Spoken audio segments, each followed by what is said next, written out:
They built cities without cranes, carved temples without iron, charted the stars without telescopes, and then they vanished. Across the world, ruins persist. Monoliths of stone are consumed by the jungle. Empty roads lead nowhere, and silent temples stand, their deities unresponsive. Who were these once flourishing people who raised empires from dust only to dissolve into it? Answers are fragmented, found in half-buried artifacts, lost texts, and narratives passed through generations. Some succumbed to conquest, others to famine or flood, but a select few left no trace of their demise, no conflict, no plague, no clear cause. The questions resonate more loudly than the ruins themselves. What truly befell the Kukutani Tripilia, who burned their settlements each generation? Why did the Cahokian people abandon their vast city? And what led to the sudden silence of the Nabateans, masters of desert stone? These are history's enigmas. Tonight we follow their paths into the shadows of the past. So settle in and journey into the forgotten realm of ancient civilizations that simply vanished. Eridu, the first city. In the scorched plains of southern Mesopotamia, where the Tigris and Euphrates once cradled the world's earliest cities, a quiet, broken land lies still. Sand drifts over low mounds and forgotten ruins, the only sound a dry wind weaving through the skeletal remnants of mud brick walls. Here, beneath layers of time and sediment, rests the phantom of Eridu, arguably the oldest city in human history. Eridu, the name echoes from a time before history began. According to ancient Sumerian records, this was the inaugural city founded by the gods. The Sumerian king list, a mix of myth and chronicle, places Eridu at its pinnacle. After the kingship descended from heaven, the kingship was in Eridu. Long before Babylon, before Ur or Akkad, there was Eridu, its temples rising from marshland, its ziggurat dedicated to Enki, deity of wisdom, water, and magic. Yet today, Eridu is dust. How could the very birthplace of civilization, the supposed origin of kingship, architecture, and myth, simply disappear? What could drive the first city into oblivion? Archaeological digs at Eridu, near modern Tel Abu Shahin in Iraq, reveal 18 successive temple layers, one atop the other. Each new layer was a reconstruction of Enki's temple, built over the last. This practice, spanning centuries, points to a city of profound cultural continuity, of sacred perseverance. But around 600 BC, the record ceases. No more rebuilding, no final destruction layer, only abandonment. Why? The common explanation is environmental. Eridu, like many early Mesopotamian cities, depended heavily on nearby marshlands and riverine currents. Over centuries, the climate changed. The water receded, transforming fertile wetlands into arid land. The nearby Euphrates shifted course, leaving Eridu without its lifeblood. As the city's strategic and agricultural worth diminished, its inhabitants may have gradually migrated to more hospitable regions, leaving their ancient capital not in violence or fear, but with resignation. Yet even this calm disappearance raises unsettling questions. Why would a city so sacred, so steeped in ritual and divine lore, be so readily forsaken? Why no ceremonial farewell, no final tribute in the tablets or texts of neighboring cities? Some scholars propose a shift in political influence.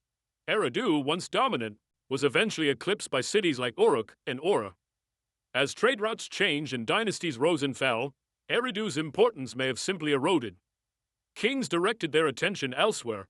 Pilgrims stopped coming, priests abandoned their duties, and over time Enki's holy site was reduced to an empty ziggurat, crumbling under sun and silence. But this narrative of slow decay doesn't satisfy everyone. Some fringe theorists propose more unconventional ideas. Could Eridu's decline be part of a deliberate erasure? After all, Sumerian myths often mention divine retribution, cities flooded or cursed by the gods. Was there something about Eridu, its rituals, its secrets, that later rulers sought to bury? Others point to the mythology surrounding Enki himself. As the god of deep waters and hidden knowledge, Enki was both revered and feared. His temple, the Iazu, was believed to sit above the subterranean waters of wisdom and chaos.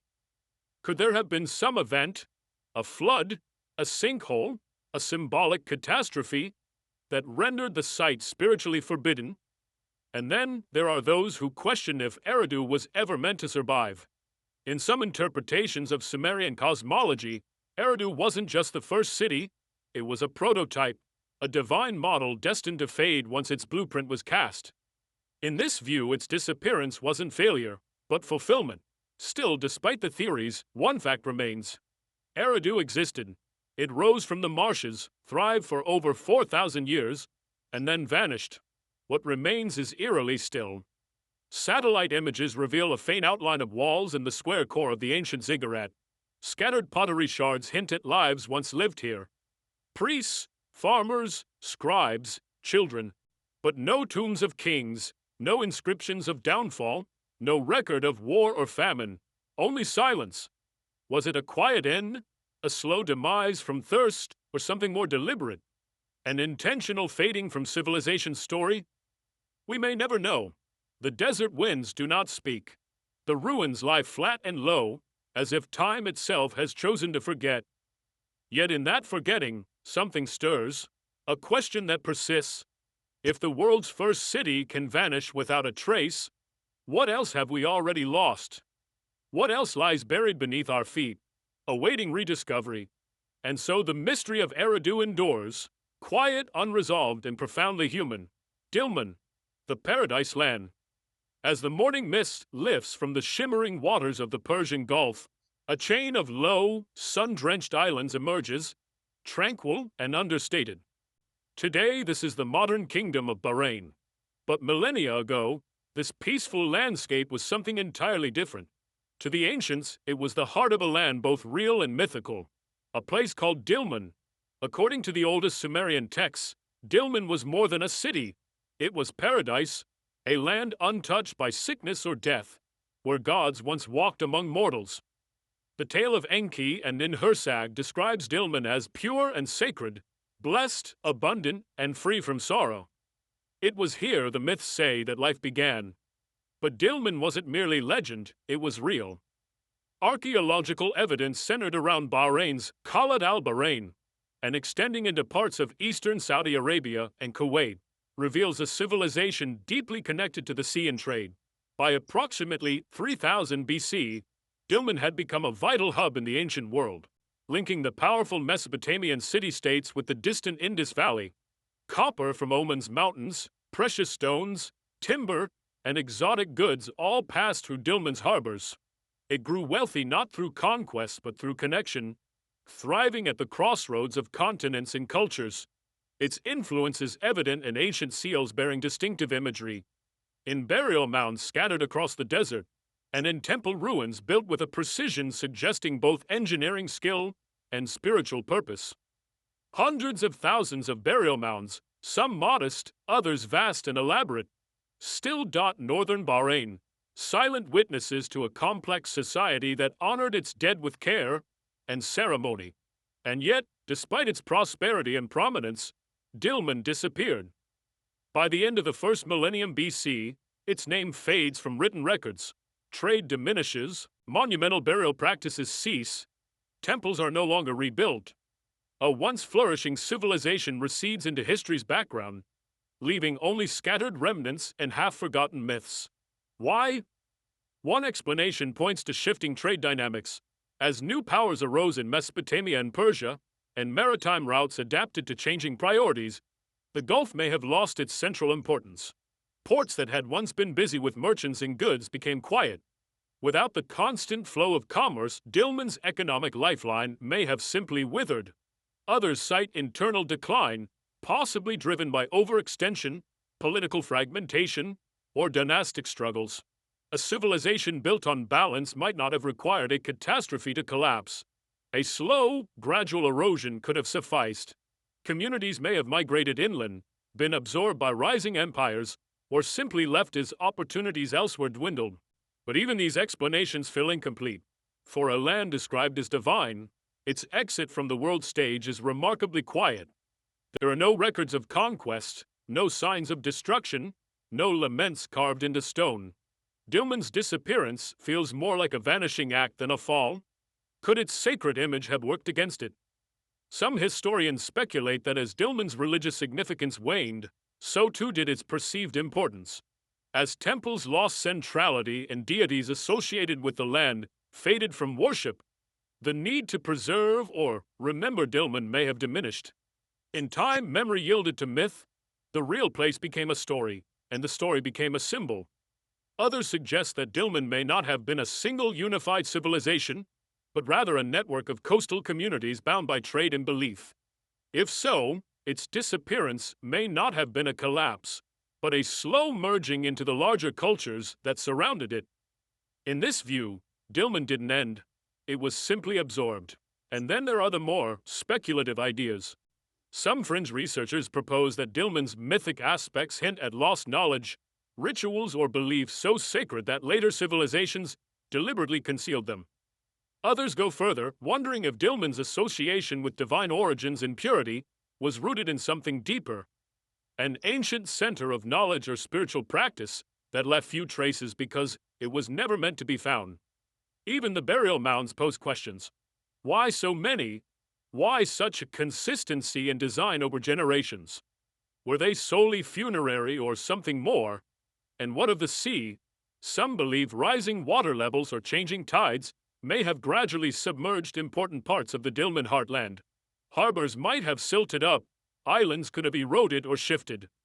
Over centuries, even subtle environmental changes might have altered the coastline enough to isolate once thriving settlements. But no dramatic evidence of flood or disaster has been found. Perhaps that's what makes Dilmun so elusive. It didn't burn, it didn't fall, it faded. Today its ruins lie quiet beneath the dust and stone of modern life. The burial fields, the temples, the sea-wash foundations of old harbors, they wait in silence. And still the myths linger. A land where no one grew old, a land where pain did not exist, a land now forgotten. Was Dilmun a real place crowned in myth, or a myth grounded in fleeting reality? The question remains unanswered, the mystery unresolved. And as we continue this journey through civilizations that vanished without a trace, one truth echoes clearly. The past is not gone, it is merely waiting, buried just beneath the surface. Harla, the city of giants. As the wind sweeps across the highlands of eastern Ethiopia, it whispers through the jagged hills and overgrown ruins of a forgotten world. The air here is thin, dry, and ancient, scented with dust and mystery. Scattered among the stones are fragments of walls, broken pottery, collapsed tombs, and the remains of once proud structures. These are the ruins of Harla, the so-called city of giants. Far from the deserts of Mesopotamia or the shores of the Persian Gulf, Harla's story feels different, isolated, quiet, but no less compelling. For nestled deep within the Horn of Africa lies the ghost of a kingdom that once flourished, traded, built, and thrived before vanishing without a clear trace. Who were the Harla? According to local traditions, they were a powerful, advanced people known for their skill in stonework and their mysterious disappearance. Oral histories speak of them with reverence and fear. Some believe they were giants, others that they possessed knowledge lost to time. Whatever the truth, archaeological evidence depicts a sophisticated urban society that existed between the 6th and 15th centuries AD. The ruins around Harla, near Diradawa, have yielded clues: intricately carved tombs, elaborate mosques, fortified walls, and imported ceramics from Persia, India, and even China. These findings suggest that Harla was more than an isolated town. It was a node in a vast trading network spanning the Red Sea and Indian Ocean, a place where African, Arab, and Asian cultures met, and where wealth and influence flowed through markets and caravan routes. And yet, despite all this, Harla disappeared. No written records explaining why survive, no known annals document its decline. There are no tales of conquest, no evidence of cataclysm. One day it seems the city was there, and the next it wasn't. Mainstream archaeologists propose gradual abandonment as trade routes shifted and new powers like the Sultanate of Ifat and later the Adal Sultanate rose in the region. Harla may have been left behind, its influence diminished, its people absorbed. Political shifts, resource depletion, or migration might have slowly drained its vitality, leaving the city vulnerable to time and decay. But this explanation raises its own questions. Why was there no continuation of settlement nearby? No transition to a successor city? Why were some structures left incomplete, as if work suddenly halted? Why does Harla hold such an important place in oral lore, more as myth than memory? Some suggest disease could have played a role, an epidemic sweeping through the population, forcing abandonment. Others theorize that Harla may have suffered internal collapse, perhaps social unrest or conflict with neighboring groups. But so far there is little concrete evidence to support either idea. And then there are the legends. For centuries, local communities have referred to the site as built by giants. Enormous stone blocks used in Harla's construction do seem disproportionate, unusual for the region. Could the people of Harla have developed advanced engineering techniques now lost? Or is this the language of myth, a way for later generations to explain something they couldn't understand? In some traditions, the Harla are said to have angered divine forces, bringing ruin upon themselves. In others, they are described as vanishing into the earth, swallowed by the land they once ruled. These stories, while not historical, echo a recurring pattern at ancient sites. When a culture disappears too completely, legend rushes in to fill the void. One particularly intriguing aspect of Harla is its architecture. Some tombs feature dome chambers and intricate inscriptions. Others contain layered burials, suggesting not only local customs, but foreign influence or multicultural integration. A few artifacts even show connections with early Islamic civilizations, raising the possibility that Harla was part of a religious and economic network far beyond Ethiopia's borders. If so, what caused this network to collapse? And why was Harla, a seemingly thriving, well-connected city, left to the wilds? It's worth noting that much of Harla's story remains untold. Excavations have only recently begun in earnest.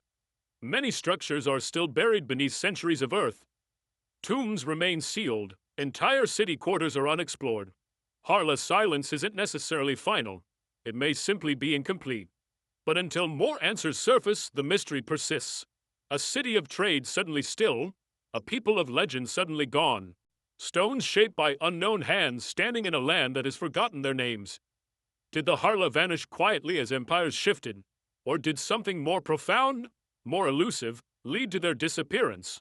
The ruins do not speak, but they endure, and perhaps in the patterns of their silence something waits to be found.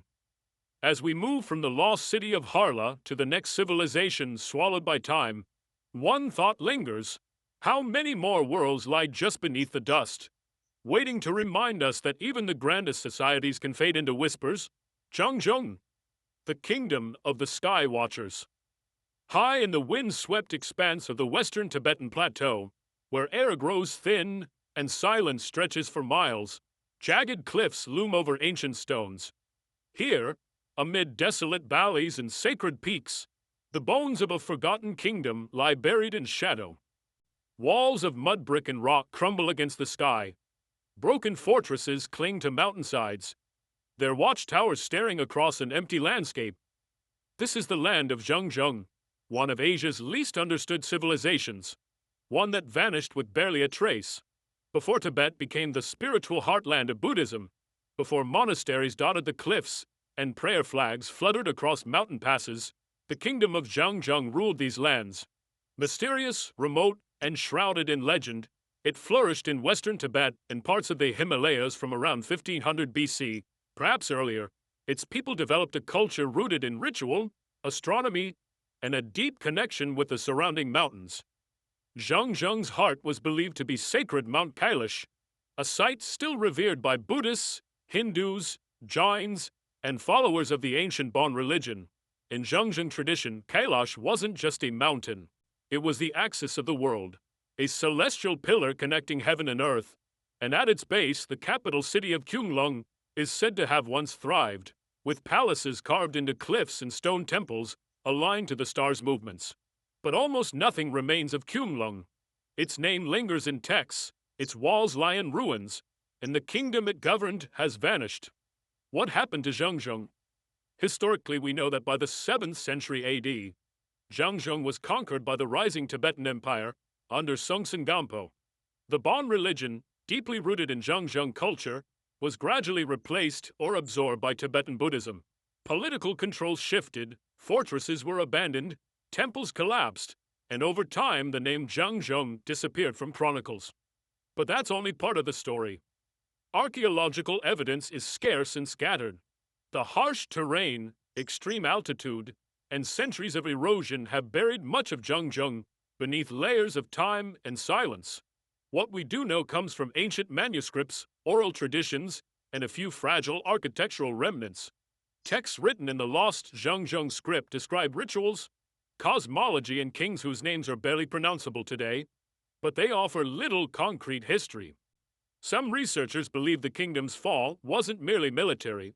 The collapse of trade routes between Central Asia and the Indian subcontinent may have left the highland society isolated.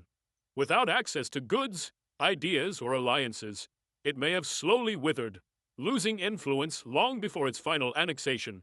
Others suggest internal decline, harsh climate, resource scarcity, or even spiritual disillusionment may have weakened the kingdom from within. The high-altitude plateau, though majestic, is unforgiving. Agriculture is limited. Winters brutal. Survival requires more than faith. Yet even these explanations don't fully account for the near-total disappearance of such a once powerful civilization. Why was so little preserved? Why do ruins seem so few, records so fragmented? Why do we know so much about those who came after and so little about those who came before? That's where the mystery deepens. In Bon tradition, Zhangzhung isn't just a historical kingdom. It's the birthplace of sacred knowledge. Some adherents claim it was home to ancient wisdom far older than recorded history. Rituals involving breath, energy, and consciousness predating Tibetan Buddhism by centuries, perhaps millennia. According to these beliefs, Zhangzhung's disappearance wasn't defeat but transformation. The outer kingdom collapsed, but inner teachings endured. Some legends go further, speaking of hidden valleys and underground cities, secret sanctuaries where Zhangzhung sages preserved their knowledge away from invading armies. Mythical lands like Shambhala, said to lie somewhere beyond the snow peaks, may have roots in these ancient traditions. Were these metaphors or coded references to undiscovered places?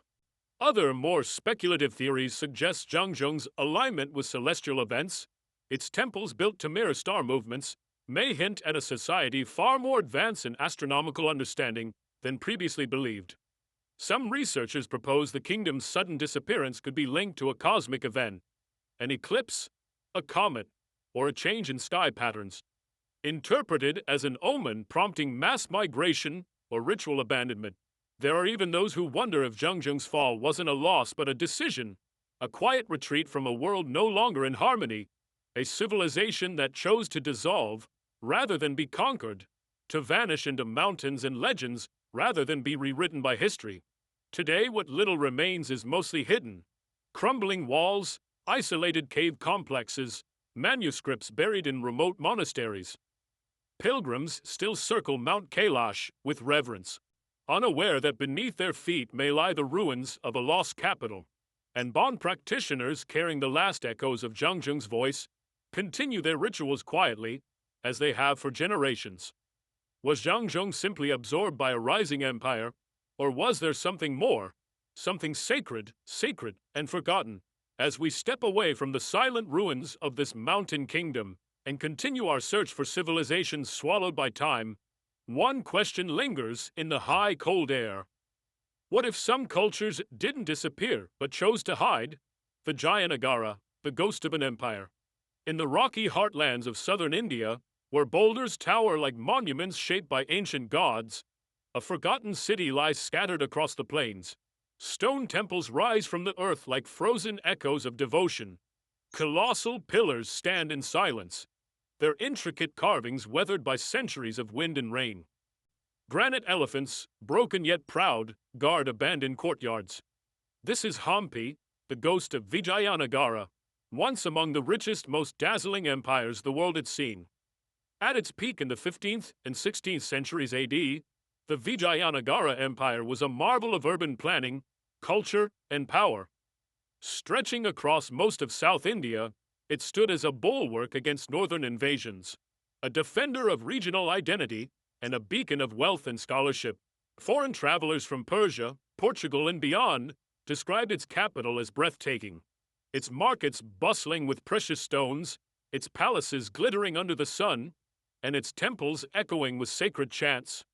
And yet today it lies in ruin, vast, empty, and still. What happened to Vijayanagara? The empire's fall, according to historical records, was swift.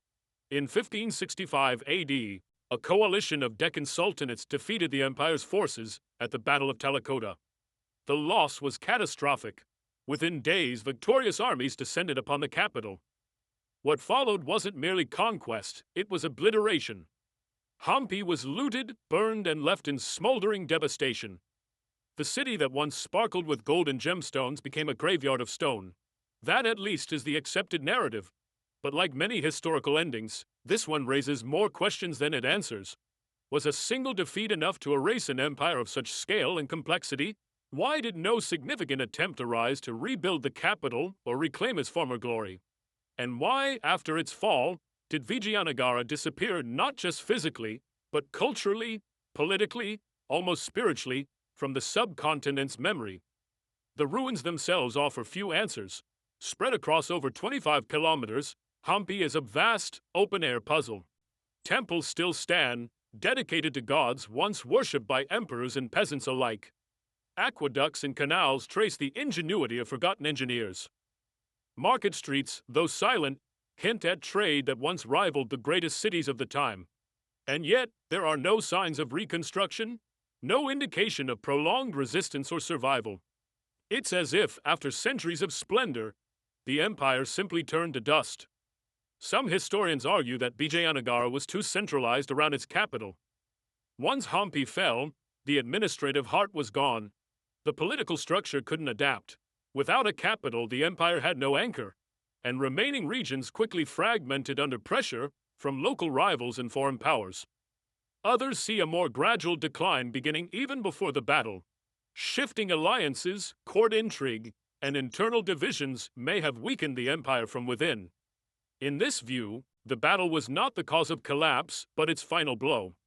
And then there are the subtler theories. Some suggest Vijayanagara's fall was not merely a military or political failure, but a spiritual one. The empire had long portrayed itself as divinely sanctioned, its rulers seen as protectors of Dharma and sacred order. The sacking of Hampi wasn't just a loss, it was a cosmic rupture. In its people's minds, the sacred geography had been desecrated. Rebuilding might have been seen not as restoration, but as sacrilege. There are even stories, quiet ones, passed down in villages and old texts, hinting at retreat rather than defeat. That the empire's core traditions, knowledge, and perhaps even leaders were not destroyed, but concealed. Some believe secret enclaves preserved Vijayanagara's teachings, rituals, and spirit in hidden corners of the south, not in marble and monuments, but in memory, language, and lineage. And as with so many ruins, myth seeps into the stones. Locals speak of hidden chambers beneath temples, of buried treasures cursed to protect secrets, of tunnels deep beneath the earth where voices still echo at night.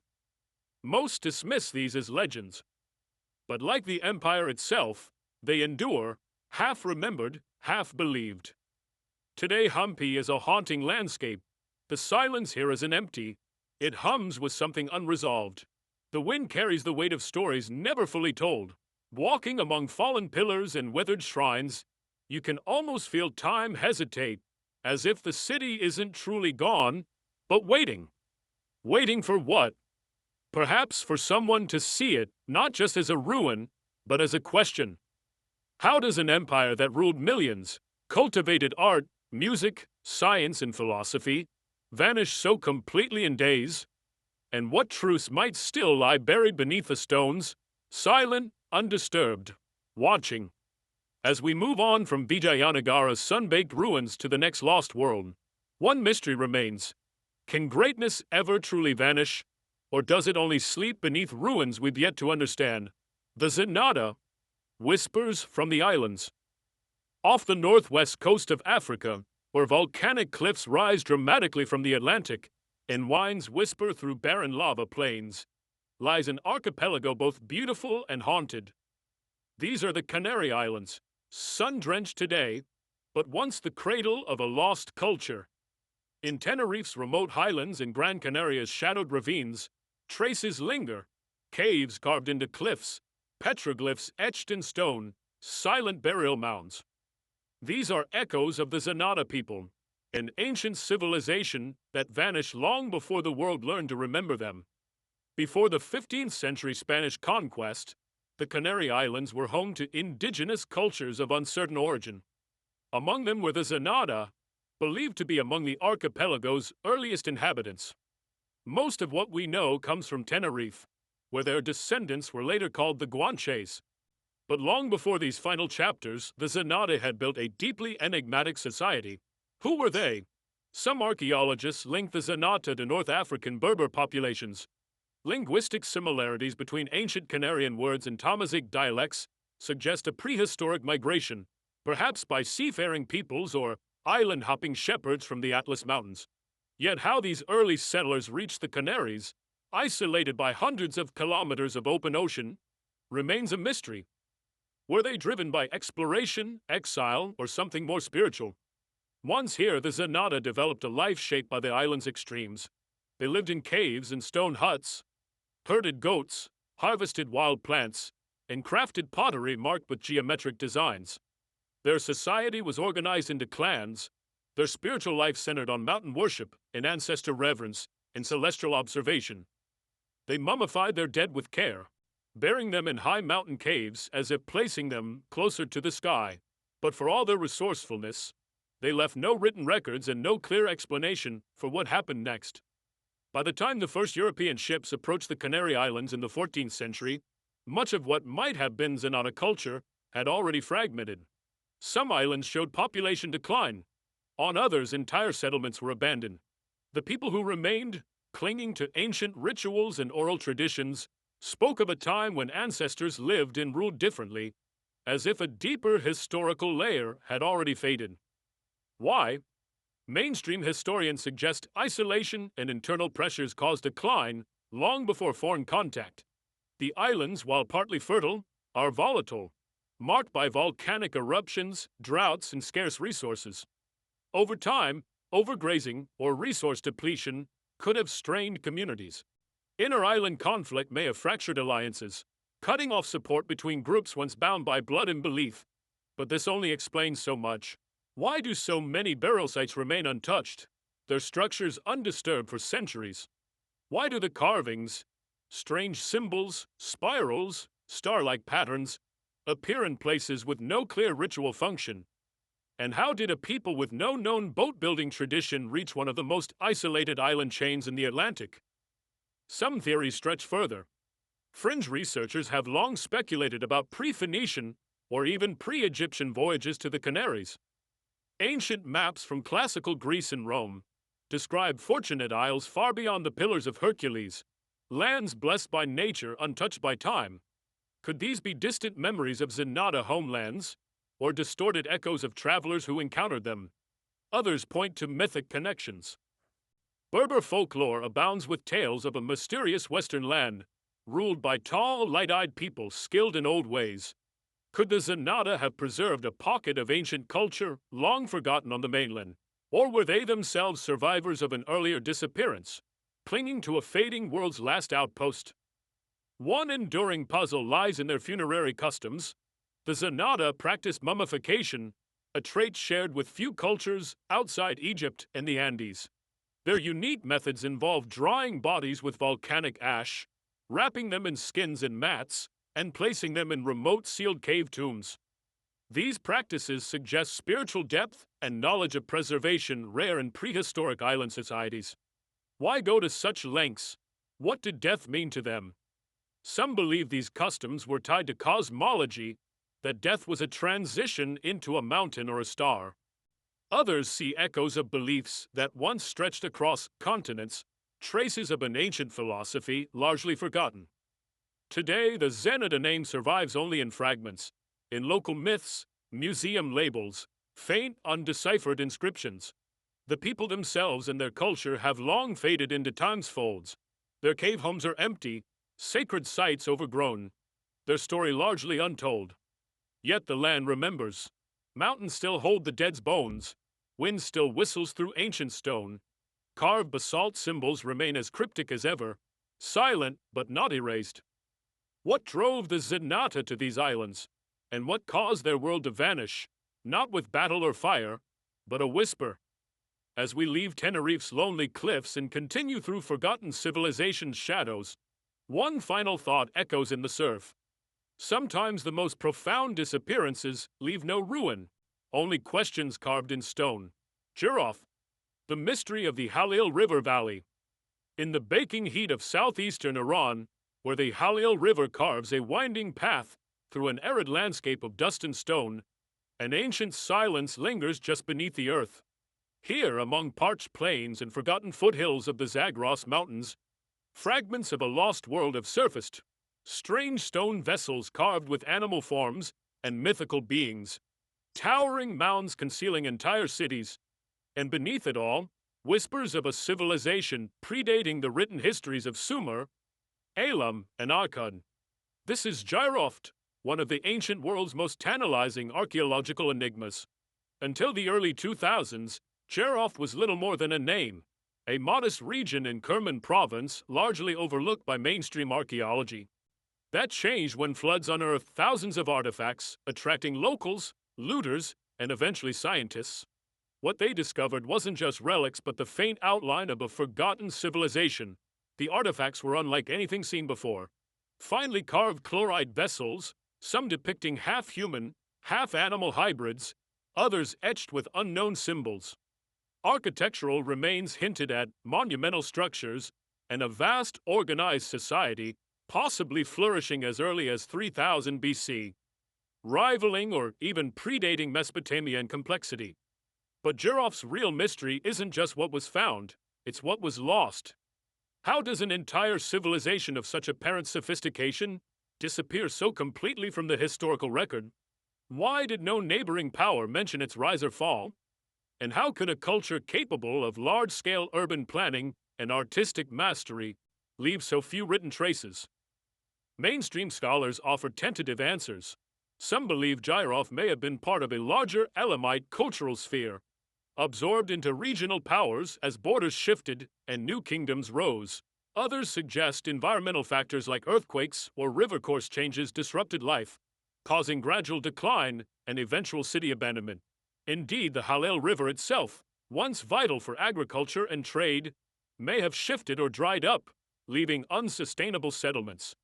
In a land dependent on water, even a modest ecological shift could end a thriving society. And yet, these explanations don't quite capture the scale of what might have been lost.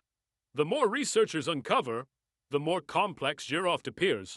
Some believe an unknown script on a few tablets may be an entirely separate writing system, perhaps older than cuneiform.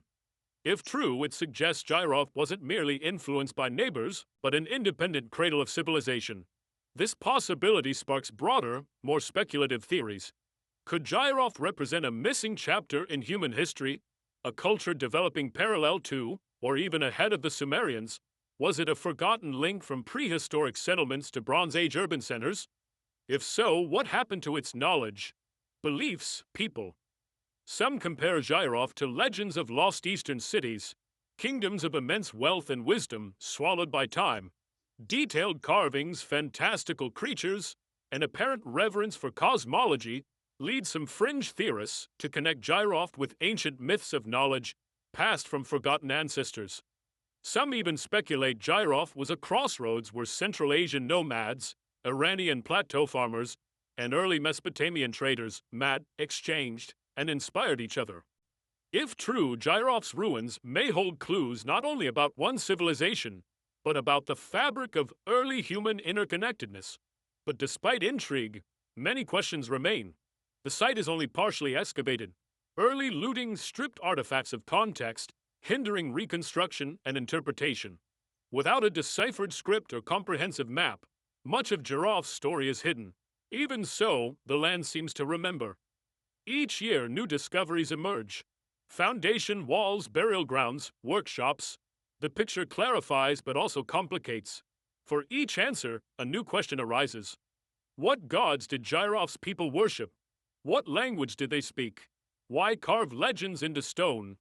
And why, after their effort, did memory of their world fall silent.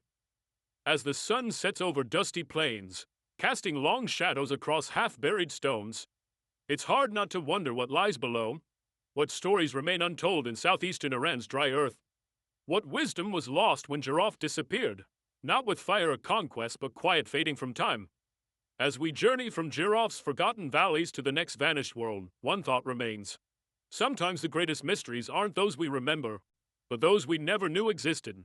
Elam, the kingdom lost to memory. As early morning light breaks over the Khuzestan plains in southwestern Iran, Susa's ruins stir in the heat, mute, fragmented, ancient. Cracked columns rise like fossilized fingers, mud brick walls fade into dust, and beneath these remnants lies the ghost of a civilization older than Persia, older even than Babylon. This was the heart of Elam, one of the world's earliest kingdoms, a cradle of power and innovation barely whispered about in most modern histories. The kingdom of Elam emerged in giant shadows, nestled between Mesopotamia to the west and the Iranian plateau to the east. Elam flourished for millennia, its history stretching back to 2700 BC, perhaps earlier. Its cities, Susa, Anshan, later Madaktu, became centers of trade, metallurgy, and written language. Its kings ruled a rich, resilient people, whose artistic and architectural legacy left a quiet but unmistakable mark on ancient civilization. And yet, for all its longevity, Elam's story ends not in glory, but silence. How does a kingdom lasting over 2,000 years, outliving many neighbors, disappear so completely from world memory? Elam was no marginal culture. Its unique language was unrelated to neighboring Semitic or Indo-European tongues. Its writing system evolved from the undeciphered Proto-Elamite script to a more recognizable cuneiform. Elamites developed their own religion, social structure, and diplomacy. They warred with Babylon, influenced the Achaemenid Persians, and were respected and feared by their age's great powers. So what happened? By the 7th century BC, Elam entered terminal decline. Assyrians, in relentless expansion, invaded and sacked Elamite cities. Ashurbanipal's inscriptions boast of Susa's destruction, burned temples, taken idols, and kings dragged in chains. From that moment, Elam largely vanishes from history. Was this the end? Violent conquest from which the kingdom never recovered? That's the dominant view: military defeat and cultural absorption. But even this leaves much unexplained. For a culture as ancient and enduring as Elam, its disappearance's speed and finality seem strange. Conquered peoples often persist, absorbed, but not erased. Yet Elamite identity faded almost completely. Its language ceased to be written, its gods fell silent, and cities that once thrived became provincial backwaters or were abandoned. Why? Some historians propose Elam's very uniqueness: language, traditions, isolation, made integration into rising Median and Persian empires harder. As new powers dominated, Elam may have been seen as a relic, respected but obsolete. Over time, its institutions were replaced, elites displaced, memory overridden. But even this process raises questions. What became of the Elamites themselves? Did they vanish or melt into the vast tapestry of Persian identity, their legacy hidden in plain sight? And what of the still undeciphered Proto-Elamite script? What messages lie within those early signs scratched on clay over 5,000 years ago? Some scholars wonder if Elamites possessed deliberately suppressed or forgotten knowledge or traditions. Their early association with metallurgy and ritual suggests priestly elites, secret rites, and lost cosmologies. Others point to ambiguous origins. Where did Elamites come from? Their language remains an enigma. No clear relatives, no confirmed lineage. Were they remnants of an even older world, a surviving branch of a vanished people?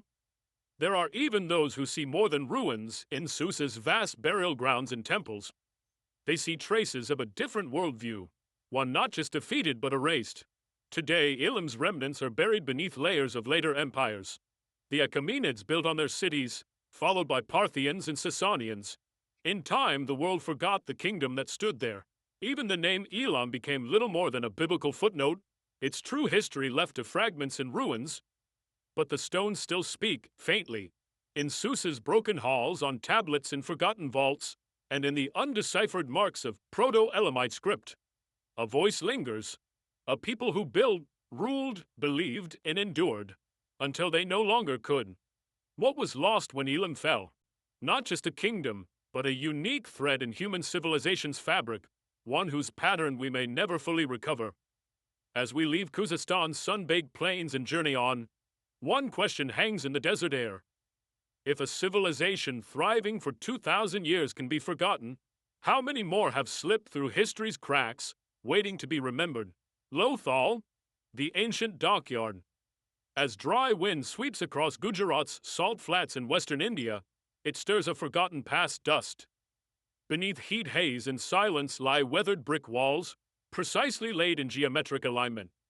Shallow channels, once guiding water, now lie parched, and in the ruin's heart sits a curious structure, stone-lined, rectangular, eerily preserved. This is Lothal, and what seems a drained basin may be the world's oldest known dockyard. Over 4,000 years ago, Lothal was a thriving port city, one of the vast, enigmatic Indus Valley civilization's southernmost outposts. Strategically located between the Sabarmati River and the Gulf of Cambay, it linked inland settlements to seafaring trade routes stretching to Mesopotamia. Recovered artifacts, carnelian beads, ivory combs, copper tools, etched seals, suggest a cosmopolitan city engaged in commerce, industry, and ritual. But Lothal was more than a trade hub. Its layout points to advanced urban planning. The city was built on a raised platform with separate zones for residences, workshops, and markets. Drainage systems were meticulously engineered. Brick-lined wells provided fresh water.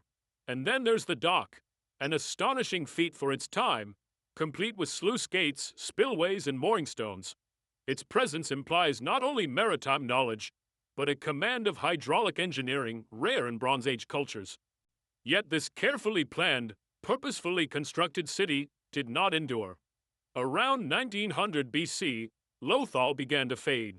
Trade networks dwindled, structures fell into disrepair, and eventually the city was abandoned, left to sink quietly into alluvial plains, its name and story forgotten for millennia. What caused its decline? One possibility, changing river courses. Geological studies suggest the Sabarmati may have shifted, cutting the dock off from the sea. Silt could have clogged the inlet. Without trade access, Lothal's economic lifeline might have been severed. Its decline slow and inevitable. A city strangled by the very landscape that once nourished it.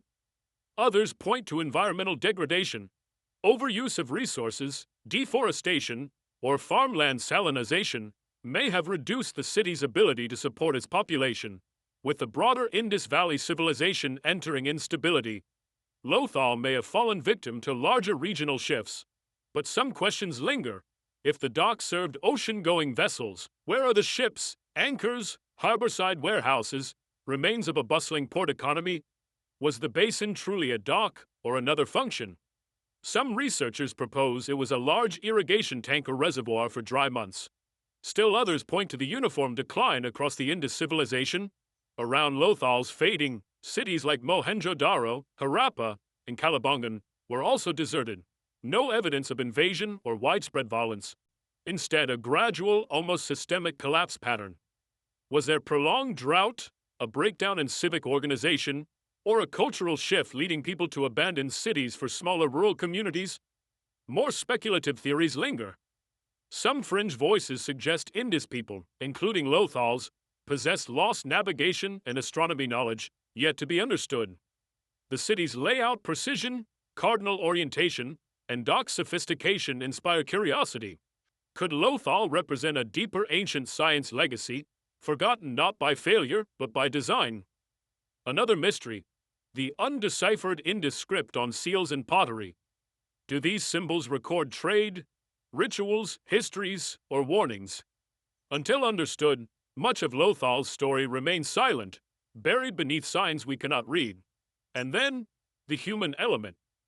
Despite extensive excavation, few human remains have been found. Was the population small, buried elsewhere, or did they leave en masse for unknown reasons? Today, Lothal's sun-bleached stones sit quietly. Tourists wander, scholars debate, yet the atmosphere holds gravity, a sense this was not just a city, but a portal into a civilization still refusing to fully reveal itself. How could such a meticulously designed city, integrated into global trade, vanish without war, fire, final words? As we leave Lothal's docks and continue through history's lost worlds, a question as unsettling as it is enduring remains. How much of our shared past still sleeps beneath soil, quiet, intact, waiting to be remembered? Silla, the kingdom of golden tombs. In southeastern Korea's misty valleys, where forested hills roll gently into quiet plains, ancient tombs rise like grassy mounds. These rounded silhouettes, serene and undisturbed, hold secrets of a once great kingdom. Yeongju, now a modest city, was once Silla's heart, a realm of gold, poetry, and silent disappearance. The kingdom of Silla, founded 1st millennium BC, flourishing until 10th century AD, was one of East Asia's longest dynasties. It transformed from a tribal confederation into a centralized monarchy, unifying most of the Korean peninsula. Its people crafted exquisite gold crowns, traded with Tang China, built temples shimmering with celestial intent. The capital, then Sirabyo, became a cultural religious center where Buddhist monks chanted under pagodas, philosophers debated the cosmos. Yet Silla's name is barely known beyond Korea, its legacy overshadowed, story fragmented. A civilization lasting over 1,000 years disappeared into history's folds with little fanfare. What happened? Clues lie in tombs and temples, native and foreign chronicles. From 6th to 8th centuries AD, Silla reached a golden age. Unification of three kingdoms, Goguryeo, Baekje, Silla, under Silla created a powerful state. Buddhism flourished, massive temple complexes like Hwangryongsa and Boguksa rose. The famous Silk Guram Grotto was carved, an artificial cave housing a granite Buddha, gazing with calm detachment. Trade and diplomacy linked Silla to the world. Envoys traveled to Tang Court, silk, ceramics, scrolls flowed, maritime routes carried Silla ships to Japan and beyond. Yet behind the splendor, cracks formed. By the 9th century, internal divisions grew. Aristocratic clans vied for influence. Peasant uprisings erupted. The central authority holding the kingdom together weakened. The royal court, once culturally brilliant, became a stage for factional intrigue. Still, collapse wasn't sudden. It was slow, quiet, like a receding tide. In 935 AD, after unrest and rebellion, Silla's last king formally abdicated, handing the throne to Goryeo, a rising power that unified Korea. Silla's final bow was dignified, almost graceful. No great war, mass destruction, the kingdom simply stepped aside. But the mystery deepens. Why did a kingdom so rich in culture and intellect fade so completely from regional spotlight? Why do so few capital ruins remain, so many temples lost? One explanation, its fall's nature. Unlike empires brought down by fire and invasion, Silla's end was administrative, a peaceful transfer. But peace can be erasure. In transition, monuments were repurposed or neglected, cultural memory rewritten under Goryeo. What was sacred became outdated, Silla's luminous image dimmed, not by violence, but forgetting. Others suggest a spiritual cause. Some historians, monks point to deep Buddhist commitment. Maitreya tradition emphasizing a future messianic age. As Silla struggled, many believe the kingdom spiritually fell out of harmony. Its dissolution, not failure, but fulfillment, necessary return to balance before rebirth. Stranger theories exist. Local legends of hidden libraries, secret scrolls, knowledge buried with kings. Yeongju tombs, some unexcavated, may hold texts illuminating Silla's twilight. Some suggest dynasty elites, fearing desecration, deliberately sealed history, not destroyed, but hidden, awaiting a safe time to remember. Then the tombs themselves. Unlike Egypt's grand pyramids or Aksum's towering stelae, Silla's mounds appear modest, grassy, round, quiet. But beneath lie wooden chambers filled with treasures, gilded belts, jade ornaments, gold inlaid swords. impossibly delicate ceramics. These objects speak not of decline but pride, care, reverence. Why such opulence buried anonymously? Humility or a farewell? Today the old capital is quiet. Zhengzhou streets hum softly with modern life. But in early morning, when fog drifts low and tombs cast long shadows, it's easy to imagine the lost kingdom stirring beneath soil. Easy to believe Silla isn't gone, just resting, waiting to be understood. As we leave Silla's rounded hills and forgotten temples, one question lingers. How can a civilization lasting 1,000 years leave so few voices behind? And what might still lie hidden, waiting to tell its story? The Guanches, the last islanders. The Atlantic breeze moves through Tenerife's ravines like a whisper from another age. Above cliffs, volcanic peaks rise stark and silent. Blackened slopes etched with time.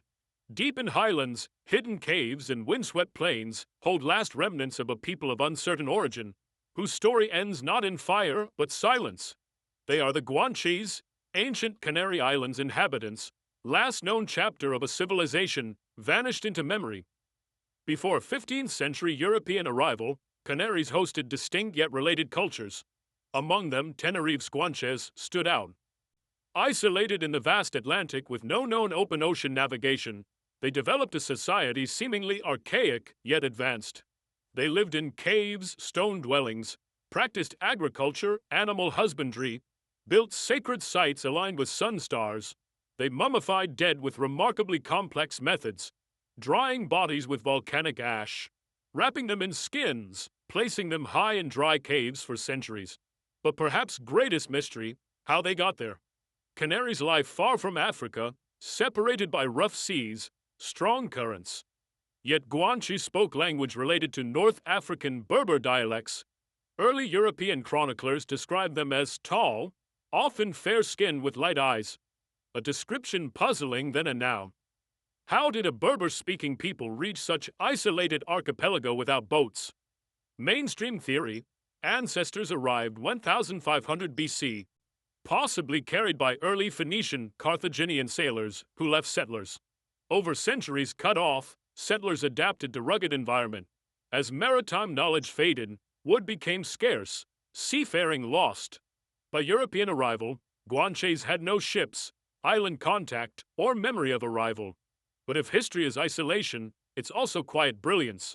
Guanches built step-like pyramids, something ceremonial. Developed whistled language. Silbo Gomero, carrying across mountains, ravines. Understood land-sea rhythms. Revered nature, sun, moon, ancestors, spirits. Then in decades they were gone. In 1400s, European explorers began slow conquest. Castilian campaigns brutal, systematic, armed with steel, horses, diseases. Invaders overpowered Guanches, resisting bravely with stone weapons, little unity. By 1496, last Guanche Tenerife stronghold fell. What followed? Not just conquest but erasure. Language vanished within generation, rituals outlawed, survivors enslaved, assimilated, displaced. Bones once carefully preserved, unearthed, studied, forgotten. Little we know comes from conquerors' chronicles, family oral traditions, mummies, silent witnesses to a lost world. But why did distinct, enduring culture disappear so completely? Some historians argue collapse inevitable. Small population, limited resources, overwhelmed by technologically superior invader. Others suggest pre-contact decline due to inter-island rivalries, environmental strain, disease, yet full picture elusive. Archaeological evidence offers surprises. New findings suggest sophisticated astronomy knowledge. Others point to pre-Roman North Africa links yet to be explored. Then questions no one answers. Why do some burial sites suggest stratification, others egalitarian? True purpose of pyramids? Possible origin stories, memories encoded in mainland Berber tribes? More speculative theories abound. Some claim Guanche's remnants of older, lost civilization, prehistoric maritime culture, survivors forgotten by history. Others suggest they preserved ancient knowledge fragments brought across sea before recorded exploration. Ideas controversial, unproven, but speak to deeper truth. Guanches left more questions than answers.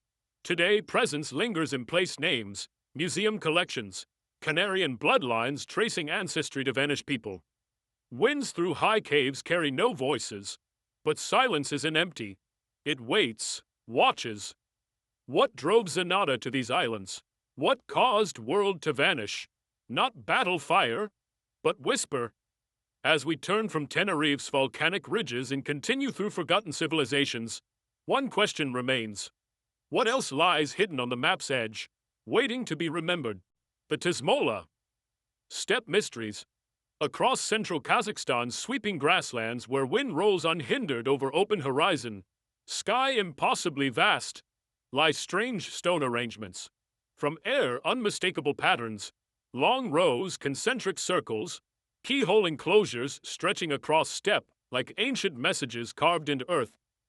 These are Tasmola culture burial sites, a forgotten civilization once thriving in these silent plains, then vanished. Scattered over 300-plus locations, stone mounds, kurgans, mark resting places of people living 8th or 5th centuries BC.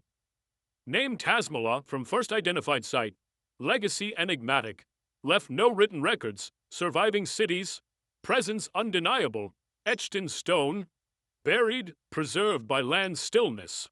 Who were they? Tasmola were nomads, yet not just wanderers.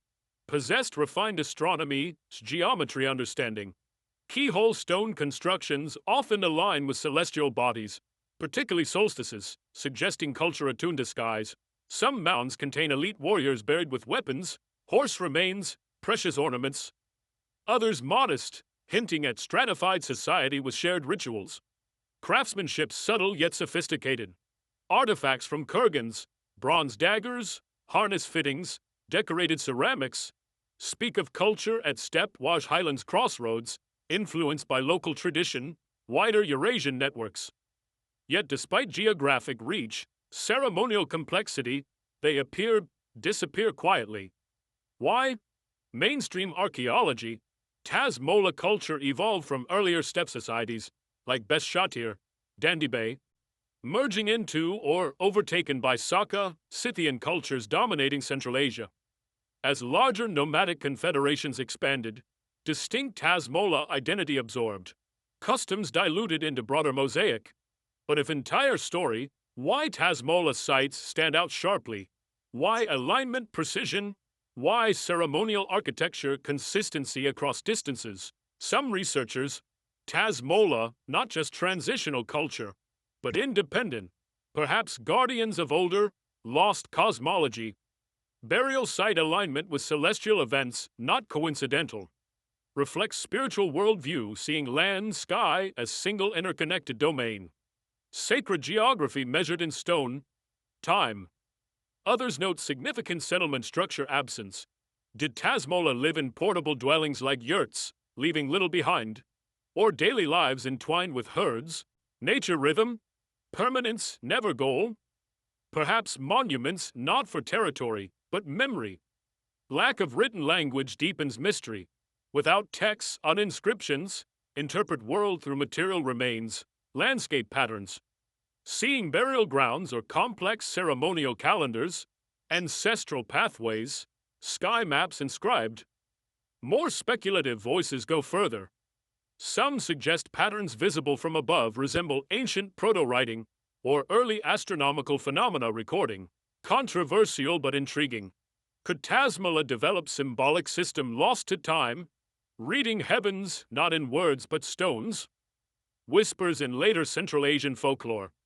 People spoke to stars, buried wisdom, hidden from misuse. Stories not history but reflect cultural memory of something powerful, absent. Then, horses. Many Tasmola burials place horses beside riders, sometimes with ornate bridles. Severed heads arranged ritually. Reverence for horse suggests more than practicality, hints at sacred bond, perhaps transformation belief through death. Believes spirits ride into afterlife. Horse, like stars, guide between worlds. Today, wind-swept steppe keeps secrets. Kurgans undisturbed in many places, unmarked by roads, untouched by cities. Satellite images reveal new alignments, questions, excavations careful, slow, ongoing, but Tasmola culture story largely unwritten. Who were sky watchers of steppe? Warriors, priests, astronomers, wanderers, all, as we leave long shadows of stone markers. Journey through ancient history's forgotten corners. One question echoes across plains. If people could map stars with stones, disappear without trace, what else lost? Sleeping beneath grass, silence. The Tollens Valley culture. The battle nobody knows. Along narrow riverbanks in northern Germany, Tollens Valley today peaceful. Green fields, winding waters, soft wind hum. But beneath calm surface, landscape echoed battle chaos. Spears splintered, bones shattered, hundreds, thousands of warriors clashed in possibly oldest known, large-scale European battle. Yet no one knows who they were. Mystery of Tollens Valley culture. Discovered accidentally 1990s, seriously investigated decades after, Tollens battlefield reshaped understanding of Bronze Age Europe. Scattered human remains, fractured skulls, broken limbs, embedded arrowheads, turned up in riverbanks. Initially assumed small isolated skirmish, but excavations revealed shocking truth. Hundreds of young men's remains, many violently killed, strewn across 2 kilometer valley stretch. Some struck by bronze arrows, others bore sword wounds. Blunt trauma. Horses found too, suggesting mounted warriors, wooden clubs, flint arrowheads, fine bronze weapons among bodies. Not local dispute. Organized battle, perhaps war, but between whom? Site dates, around 1250 BC, a time often thought fragmented, tribal in northern Europe. Image of Bronze Age societies, small scattered communities, modest farmers, herders, artisans. Tollens battlefield tells different story. Trained fighters in formation, supply lines, strategic coordination. Evidence suggests many from far beyond region, possibly hundreds of kilometers away. How such organized conflict erupt when no known states, Shah's kingdoms existed. Theories abound. Some suggest Tollens Valley key trade corridor, linking Baltic to Central Europe. Control over route tension source, drawing rivals into violent confrontation. Amber, tin, bronze valuable. Perhaps battle for economic dominance, struggle for prehistoric economies, vital artery. Others point to broader context, increasing social complexity in Central Europe around this time. Elites rising, wealth concentrating, monumental burial mounds appearing. Was Tollens battle part of larger process? Birth pangs of European protostates? Deeper questions. Who organized fighters? Who led? Defending something? Invading? What happened to people after? Strikingly, no large settlement trace near battlefield explaining conflict scale. No fortress, capital, central authority signs. No written records, names. Entire society emerged for battle, then vanished. Some researchers suggest battle part of lost cultural tradition. Tollens fighters belong to mobile warrior class, bound not to territory but loyalty, custom, contract. May have moved between distant regions, hired for protection, conquest, allegiances hidden. More speculative ideas. Tollens represents collapse of unknown Northern European Bronze Age power, leaving no cities, inscriptions, but held sway through force, wealth, trade. If so, battlefield site of last stand. Forgotten war erasing cultural identity. Haunting possibility. Tollens not isolated, but one of many. Other battlefields hidden beneath forests, fields, unrecognized, unexplored. If true, prehistoric Europe map missing key chapters. Conflict, movement, transformation shaping future. Tollens bones slowly revealing stories. Isotope analysis shows some dead grew up in distant regions, possibly southern Germany or further. Teeth, wounds, weapons, fragments of lives lived, but whole elusive. No one knows what flags followed. Songs sung, what died defending. Tollens Valley remains Europe's great archaeological puzzle. Battlefield without war, culture without name, silence too vast to ignore. As we leave Tollens River's shadowed banks, continue search for ancient worlds lost to time, One question flows quietly. How many entire peoples, histories, vanished without word, except a single forgotten battle trace in mud? Meroe, kingdom of the Black Pharaohs. As desert winds sweep across northern Sudan's golden sands, they uncover a forgotten world's fragments. Slender pyramid rows rising sharply against a horizon, stones cracked, eroded by centuries of silence. This is Meroe, once capital of powerful kingdom flourishing along Nile. Today, royal tombs alone in desert, surrounded by ghosts of civilization ruling for nearly 1,000 years, then vanished. Kingdom of Meroe, also Kush, one of ancient Africa's great powers, emerged 8th century BC after Napata decline, its northern predecessor, dominating vast region from Nile's first cataract deep into modern Sudan. For centuries rivaled Egypt's might, borrowing traditions but shaping them into distinct, unmistakably Meroitic forms.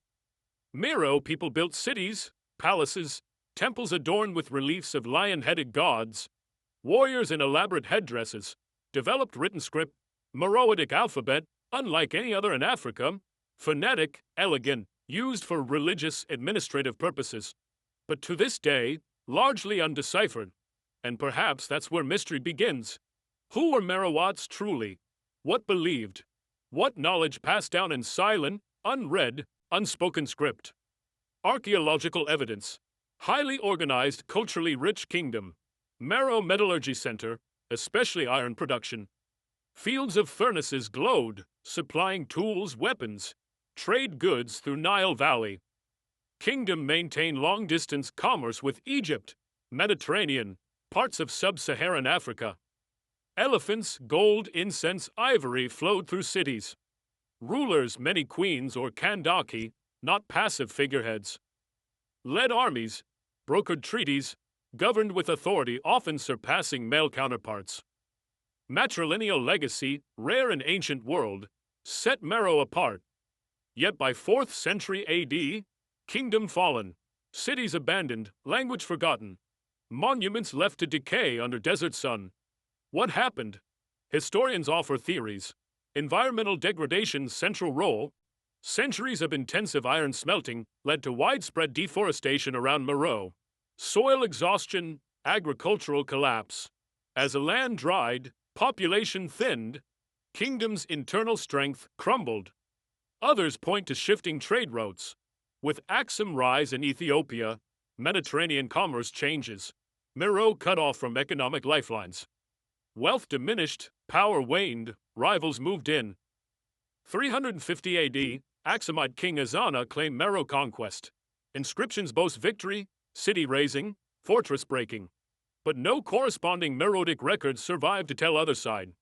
Absence telling. Unlike Egypt or Rome, Meroe left no expensive chronicle of greatness, no carved histories on temple walls, no great epics. What left? Script, symbols, tombs, speak in riddles. Meroitic language, hieroglyphic, cursive, defies full translation. Identify names, titles, recurring words, but grammar meaning voice lost. Could explanation for disappearance lie within unbroken codes? Famine, revolt, spiritual upheaval? Or did Meroe, facing decline, choose silence over spectacle, fading not in destruction but quiet resignation? Speculative theories rooted in silence. Some researchers wonder if Meroe, more than political kingdom, perhaps religious esoteric center. Pyramid alignment, artwork symbolism, language mystery suggests Meroe preserved traditions, shares knowledge older than Egypt, guarded, secret, now lost. Others look to Kendate queens, power held. Was Meroe's social structure too different, too radical for neighbors? Could fall be conquest and erasure? Even today, large Meroe portions unexcavated. Beneath dunes, layered soil of bustling streets, lie temple, home, workshop ruins, unseen, unknown. Perhaps a library, scrolls turned to dust, held keys to Meroitic script. Perhaps walls still hold names. Names never heard. Kings, queens, deeds yet to resurface. What we know, for centuries, Meroe culture, power, belief center. African kingdom advanced, proud as any ancient, then disappeared. As we step from slender pyramid shadows, continue journey through lost civilizations. One question buried in desert sands. If kingdom forging iron, ruling queens, writing language could vanish completely, what else forgotten just beneath surface, waiting to be found? Nixtonchich, the Maya's geometric city, amid Guatemala's Petén jungle thick green, trees rising in ancient silence, canopy dripping with birdsong echo, lie ghostly outlines of unexpected. Not towering temples like Tikal, jungle pyramids, lost causeways, but a grid, precise, deliberate geometric city plan etched into earth. This is Nixtonchich. Unlike other ancient Maya worlds, mystery refusing to settle into known patterns. From above, Nixtonchich layout startling. Instead of organic sprawl of most Maya cities, settlement organized along strict east-west axis. Streets, avenues form near-perfect grid, oriented with obsessive regularity. Monumental architecture clustered not at heart, but west, perhaps deliberately placed to align with celestial events, or emphasize spiritual center beyond geometry. Not accident, planned, controlled, designed. But who designed and why? Nixtonchich's dates. Circa 600, 300 BC, Middle Pre-Classic period. Long before Classic Maya Golden Age. At height, significant urban center, possibly housing thousands. Large platforms, ceremonial buildings suggest not just town, but power place. Yet unlike later Maya cities, celebrating rulers with inscriptions, stelae, Nixtonchich silent. No names, known kings, grand monuments proclaiming divine descent. Most intriguing, no later city replicated design. Why? Maya known for artistry, complex calendars, celestial alignments, typically built cities reflecting landscape, cosmos, hills, caves, rivers, sacred elements woven into urban spiritual geography. Cities grew in response to ritual needs, not rigid planning. Nixtonchich breaks entirely. Grid suggests control, uniformity, surveillance, experiment in centralized governance, society where rulers sought not just loyalty but order. People live by strict regulations, guided not only by belief, but imposed design. If so, why didn't it endure? Mainstream theories. Nixtonchich, rare phase of early state formation, short-lived attempt at consolidating power under central authority. Perhaps response to growing social complexity or external threats. Rulers sought unity through architecture, shaping behavior through space. But as later Maya cities rejected rigidity, embracing spatial fluidity, approach deemed unnatural, oppressive, was Nixtonchich abandoned because failed to inspire devotion, lost touch with sacred landscape, or downfall violent, sudden? Archaeological layers suggest eventual decline, no catastrophic destruction evidence yet. Like many ancient places, faded rather than fallen, quietly losing influence. Plazas emptied, avenues swallowed by jungle. Then uniqueness question. Why no other Maya city planned this way? Why single grid at this time? Place. Some speculate outside influence. Layout resembles early Mesopotamian, Egyptian cities, more than Mesoamerican neighbors. Long-forgotten contacts, cultural exchange via trade, migration, planted architectural idea in distant corner? Tantalizing thought, not yet solid evidence. Others wonder if Nixtonchich, ceremonial administrative capital of theocratic order, requiring discipline, conformity, structured environment. If so, disappearance signals collapse of order, or ideals rejection.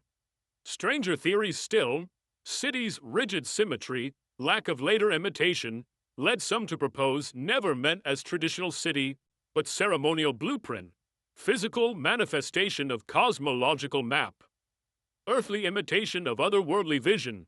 If true, residents were participants in greater ritual, what means vision never replicated? Today, Nixtonchich half-buried, symmetry visible only to those knowing where, how to look. No grand museums, visitor throngs walking grid. Remains curious, overlooked ancient Maya puzzle. City without successors, plan without precedent, silence without explanation. As we step from Nixtonchich's geometric shadows, one question follows like wind rustle through tall grass. Was this city first glimpse of world Maya chose to leave, or last remnant of vision world unready to embrace. BMAC, the desert civilization, beneath Central Asia's sun-scorched plains, where desert brushes mountains, rivers run like veins through unforgiving landscape, world once thrived, barely remembered. At first glance, region desolate, empty, but beneath layers of sand, silence like crumbling city walls predating history. Heartland of Bactria, Margiana, archaeological complex, BMAC. Civilization of palaces, temples, mystery, rose in isolation, quietly banished. Discovered 1970s by Victor Sarinidi. BMAC redefined Bronze Age, Central Asia. Stretching across Turkmenistan, northern Afghanistan, eastern Iran, southern Uzbekistan. Flourished 2300-1700 BC. Core sites like Gonar Tepe, Dashli, Togalok, settlements fortified by thick mud brick walls containing ceremonial platforms, elaborate tombs, astonishing gold, lapis lazuli, carved stone artifacts. What makes BMAC extraordinary? Isolation. Cities not along Mesopotamia, Nile rivers, built in desert middle, fed by mountain stream canals shaped by intelligence leaving no written trace. How complex advanced society emerge in arid zone? How fade so completely? Unknown until 50 years ago, BMAC settlement architecture tells much. Gonar Tepe central complex built around large ceremonial structure. Some interpret as temple palace. Storage, workshops, water reservoirs, living quarters surround in meticulously organized layout. Fire altars, strange stone vessels. Burial goods suggest highly ritualized culture. Objects found: Indus Valley shell ornaments, Mesopotamian cylinder seals. Polished metal mirrors indicate trade influence network far beyond sands. Connections clear, identity not. BMAC people left no texts. Language, religion, social structure, speculative. Some scholars believe early Indo-Iranian spoken, others unique cultural group absorbed, Chad displaced by steppe migrants. No city names, ruler records. Only broken walls, silent graves. Yet something powerful thrived. Archaeologists uncovered evidence of long-distance trade. BMAC goods found in Indus Valley, Elam, Mesopotamia. Not closed culture, open, active, connected. Some propose BMAC missing link between Near East great civilizations, South Asia emerging cultures. If true, what went wrong? Mainstream explanation: environmental decline. Canal feeding rivers shifted dried. Without water, agriculture collapsed, trade dwindled, populations scattered. Civilization on delicate hydrology balance withered as land changed. Unlike other ancient cities, BMAC sites show no clear invasion, destruction signs, decline gradual, almost deliberate. Could BMAC society undergo internal transformation? People over generations moved into smaller, mobile groups, abandoning urban model, or merge with northern steppe populations, different ways of life, gods, needs. Theories, some controversial, suggest BMAC elite priestly caste conducting rituals influencing later Zoroastrian Vedic traditions. Fire altars, sacred enclosures, purity emphasis, echo belief systems emerging after BMAC disappeared. Could culture pass knowledge not through monuments, but oral traditions absorbed by others? More speculative voices raise deeper questions.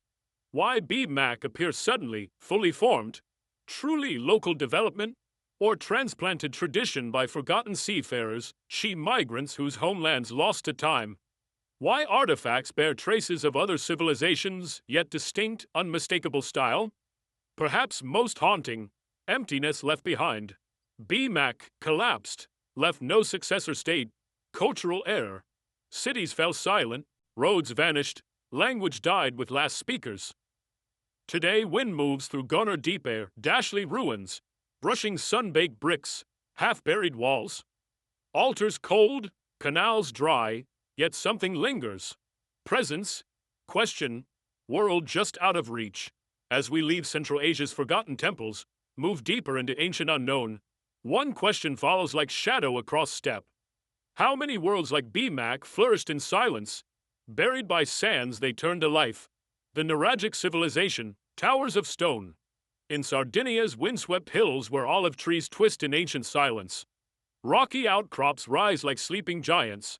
Stone towers pierce landscape, timeless, brooding, enigmatic. These are Nuragi, great conical fortresses of rough-hewn stone, some 20 amitonera high, built without mortar, still defying centuries. Most visible remnants of Nuragic civilization, culture flourishing on Mediterranean island. Millennium, then swallowed by sea breeze, vanished. Nuragic civilization oldest, most mysterious prehistoric European cultures. Emerging, 1800 BC Bronze Age, continuing 500 BC, left no written records, known language, epic inscriptions, yet what left striking? 7,000 Nuragi. Landscape. Massive towers often surrounded by villages, sanctuaries, megalithic temples, tombs carved into stone. Structures not isolated.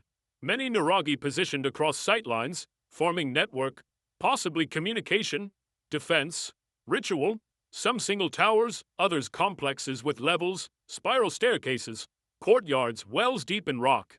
Hint at society of extraordinary organizational skill, architectural prowess, enduring mystery. But who Nuragic people? Archaeological finds, bronze statuettes, decorated ceramics, weapons, jewelry, suggest hierarchical society led by chieftains, priest kings, deeply connected to ritual, warfare. Bronze figurines depict warriors, archers, divine beings, rendered with symbolic precision.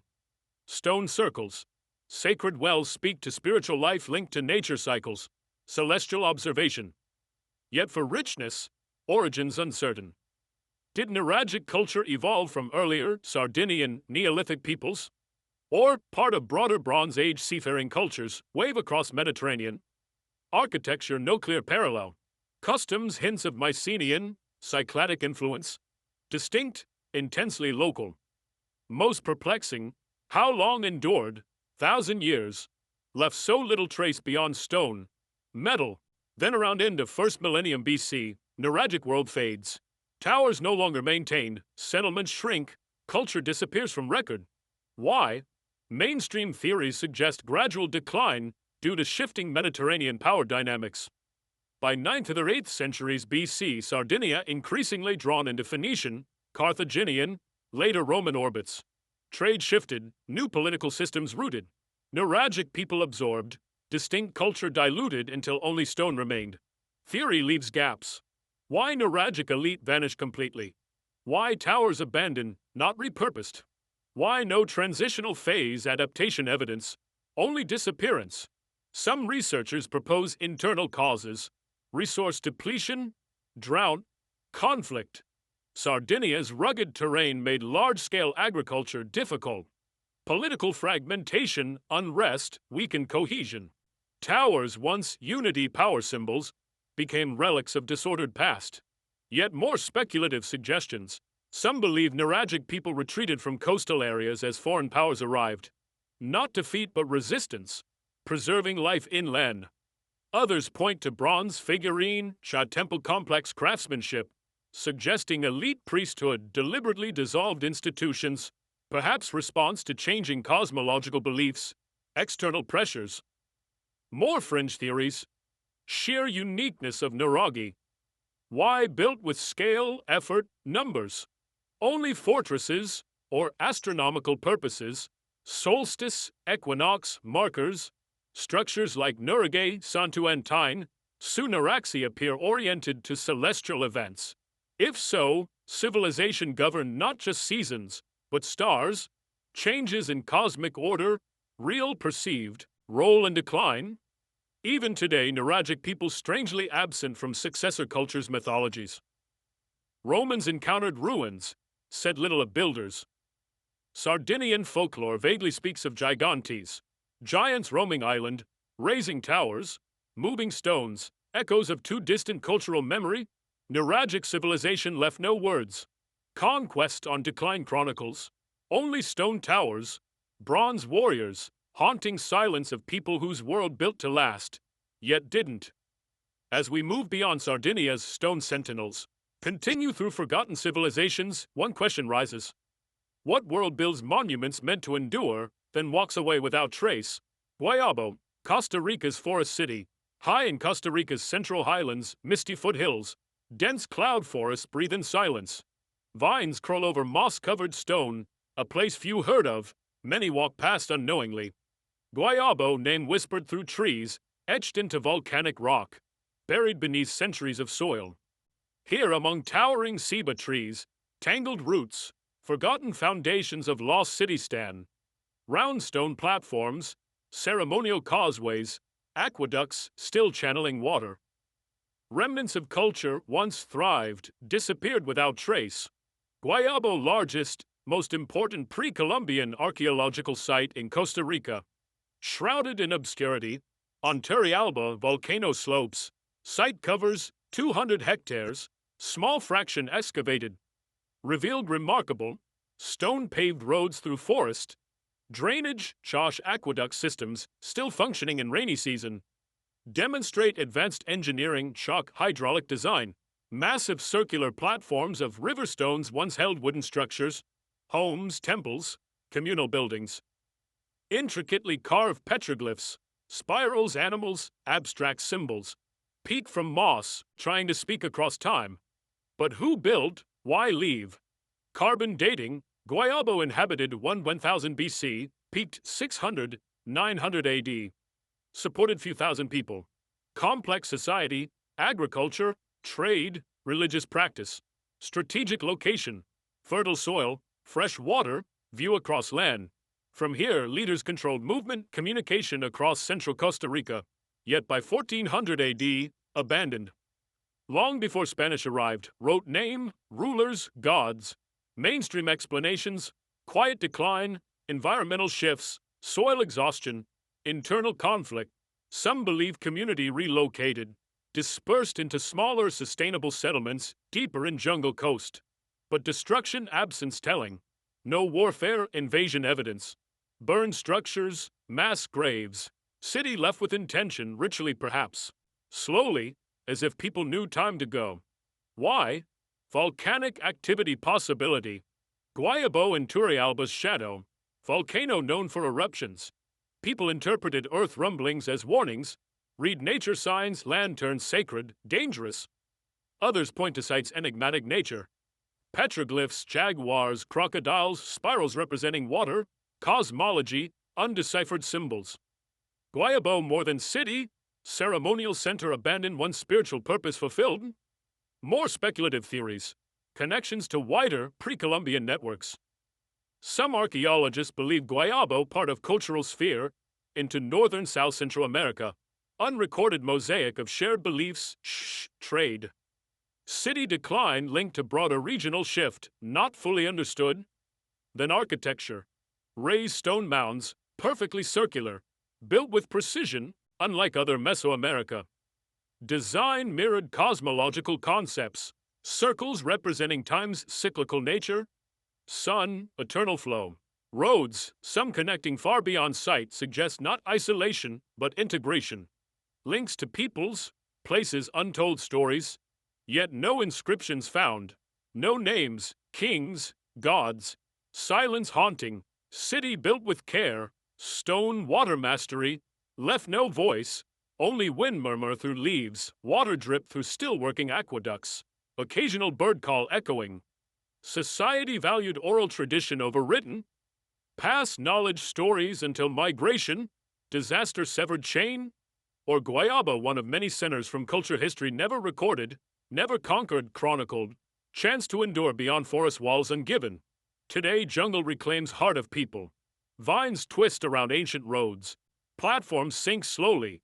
Sight endures. Sacred space to some. Open question to others. As we leave moss-covered stones, spiraling symbols. Continue journey through vanished human civilization footprints. One question lingers beneath canopy. If entire city vanish under trees, name, people, purpose lost, how many more out there, waiting to be found? Marib, the dam in the desert. In Yemen's vast desert emptiness, shifting sands bury stories. Time moves slowly under relentless sun. Stone wall, tom, broken pillar remains rise from dust. Landscape dry, silent. But long ago, flourishing civilization center, oasis of wealth, ingenuity, power. This was Marib, ancient capital of Kingdom of Saba. Somewhere amid forgotten ruins lies history's great unanswered questions. How could cities so rich, well-engineered, central to trade, simply disappear? Marib not myth, real, remarkable. Mentioned in ancient inscriptions, biblical texts, heart of Sabaean kingdom, flourished South Arabia, 1000 BC to 1st centuries AD. Sabaean built sophisticated, enduring society, rooted in trade, agriculture, monumental architecture. Center of it all, Great Marib Dam, ancient world engineering marvel. Dam no small feat, stretching washes at 600 meters between hills, captured, channeled seasonal rains into intricate irrigation canals network. Waters turned surrounding land, now barren plain, into fertile fields. Wheat, barley, date palms, frankincense flourished, so did city. Marib became vital stop along incense route, trade network connecting Arabia to Egypt, Levant, Mesopotamia beyond. Caravans loaded with spices, myrrh, gold, silk pass through. Inscriptions in Sabaean script speak of kings, temples, alliances, rituals. Land of commerce, devotion. But despite wealth, stability, civilization building, Marib slowly faded, reasons uncertain. Traditional accounts, some ancient legends suggest natural disaster. Islamic texts, local oral traditions. Great Marib Dam failure marked end. Flood, sudden, devastating, swept land, destroyed agriculture, scattered population. Dam repaired multiple times, may have collapsed 6th century AD. Archaeological evidence. Complex story. Dam suffered damage, seems maintained, functional generations. Some scholars decline more gradual. Silt buildup, rainfall changes, political authority weakening. Without coordination, minor system break led to widespread agricultural failure. Crops withered, trade slowed, people left, not panic but stability search elsewhere. Still, others suggest external pressures role. 1st centuries AD, Marib's trade hub importance faded. New maritime routes bypassed overland incense roads. Powerful neighbors, Himyarites, eventually Aksumite Empire, exerted control. Political alliances shifted, Marib's influence waned. But what makes Marib's story more mysterious? What's missing? No great chronicles, dramatic inscriptions marking end. No widespread war, destruction evidence. Temples fell silent, water stopped flowing, sand slowly covered what remained. Was Marib abandoned by slow unraveling of trade, infrastructure, leadership, or something deeper, enigmatic, led to quiet disappearance? Speculative voices wondered if Marib's spiritual role part of downfall. Sabaean worshipped deities like Almacan, moon god, built large sanctuaries. Culture revolved around balance between religious observance, political power. Decline of belief systems, shift in identity, early Christianity, Islam contact. Weakened kingdoms unifying force.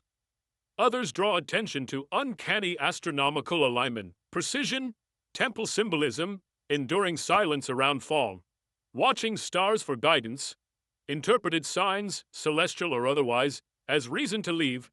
Questions with few answers, only scattered fragments in dust. Then, Great Dam, even in ruins, imposing. Massive stones fitted without mortar still hold water memory. Remnants of sluice gates, channels speak of time when knowledge not survival shaped land. Dam source of life or hubris. Final collapse metaphor or warning. Even greatest achievements fall to time, neglect. Today, modern Marib stands near ancient site, but ruins largely unexplored. Political instability, harsh terrain kept buried history hidden. Yet those who walked ruined streets speak of haunting stillness, old world lingering in stones. As we leave crumbled walls, dry canals, journey to other lost civilizations, one question rises from silence. If empire of water, shust stone, vanish into desert, memory in fragments, how much more lost before we remember to look back? Getty, Swahili city in the forest. Deep in Kenya's coast tangled forests, giant baobabs stretch gnarled limbs skyward, air heavy with salt and soil scent. Lie quiet remnants of once thriving city. Crumbling coral walls emerge from dense green. Arched doorways open into empty courtyards. Tall stone pillar watches over all, weathered by centuries of sun. Silence. This is Gedi, ancient Swahili city lost to time. Stone shadow place. Origins uncertain. Disappearance still whispers across coastal breeze. Gedi ruins, also Gedi, few kilometers inland from Indian Ocean near Malindi. Today remote, isolated, almost forgotten. But centuries ago, sophisticated urban center active 12th and 17th centuries AD. Built primarily from coral stone harvested from sea, structures reveal people skilled in architecture, trade, ritual. City well-planned streets, residential compounds, palaces, grand mosque, indoor plumbing. Some houses bathrooms, drainage centuries ahead of many world parts. Then suddenly, gone. What makes Gedi compelling? Not just preservation but paradox. No small primitive village, flourished with urban elegance. Chinese porcelain, Persian glass, Indian beads found. Evidence of trade network spanning continents. Gedi part of broader Swahili coast culture. Maritime civilization linking East Africa to Middle East, India, beyond. But Gedi different. Stands inland, surrounded by forest, not easily visible from sea. Retreat, stronghold, or thriving inland market town, part of Swahili city-state's web. Central question, why did people leave? Archaeologists, historians puzzled over abandonment.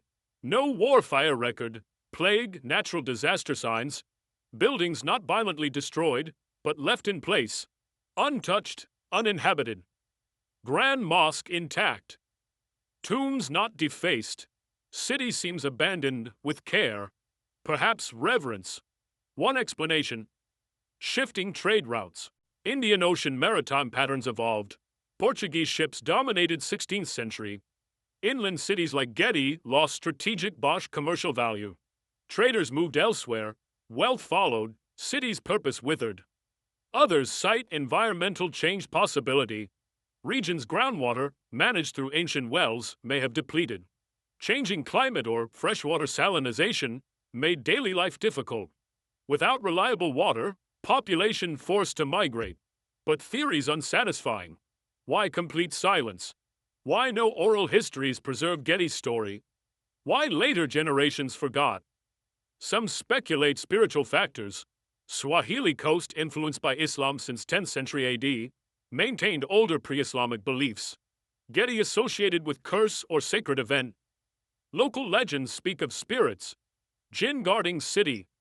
Oral tales, uninvited entrants fall ill or lose way. Even today, ruins approach with respect, sometimes hesitation, architectural mystery. Why finely crafted buildings with amenities, Shah ornamentation, not replicated elsewhere inland? Why Gedi so advanced yet alone? Coral walls bear carvings, doorways precision stonework suggest unusual craftsmanship. Gedi benefited from visiting artisans, royal enclave or religious retreat hidden for protection. Burials near Grand Mosque, stone pillars, recessed niches, built with striking care. No inscriptions, names, dates, just structures, mute, eternal. Who laid to rest here? Priests, rulers, merchants.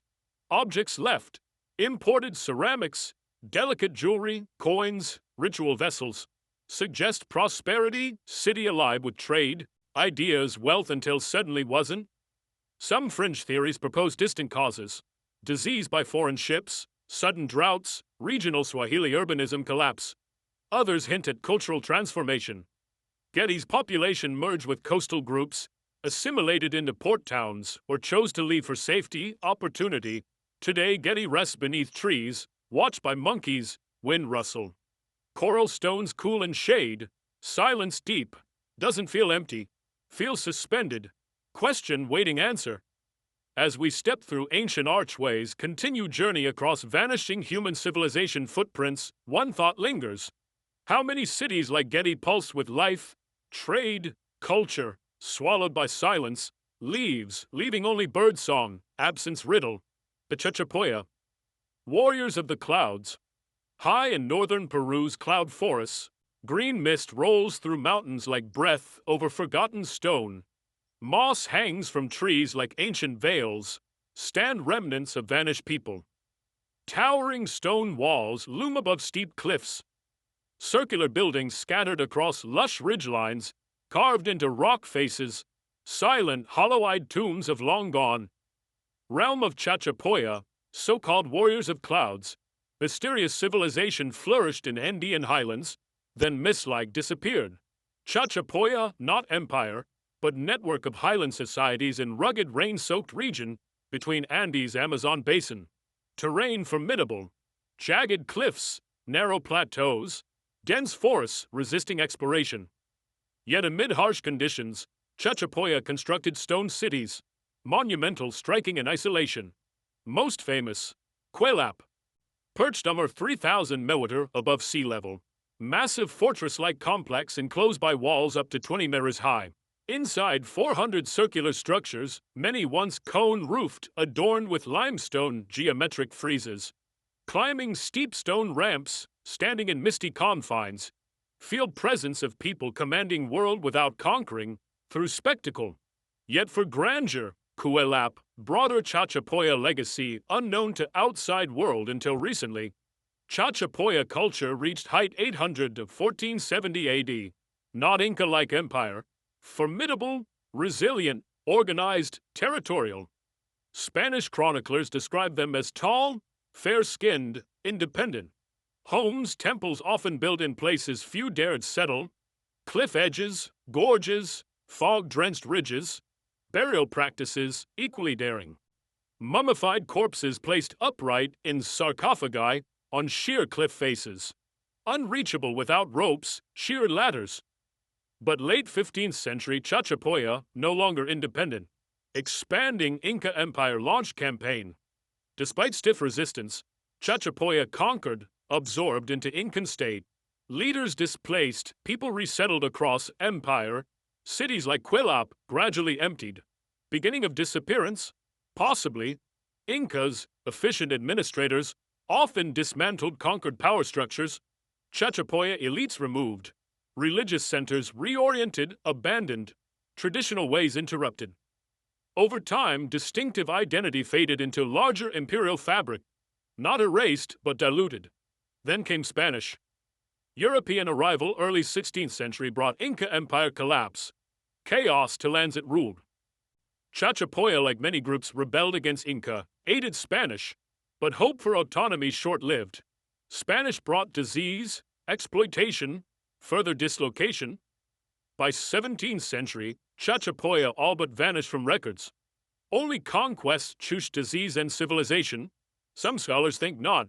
Territory remoteness, structures enduring strength, lack of written records suggest people also withdrew deliberately, spiritually from changing world, retreated deeper into cloud forests, merged into smaller hidden communities, preserved parts of culture still surviving unnamed in Andean highlands folkways.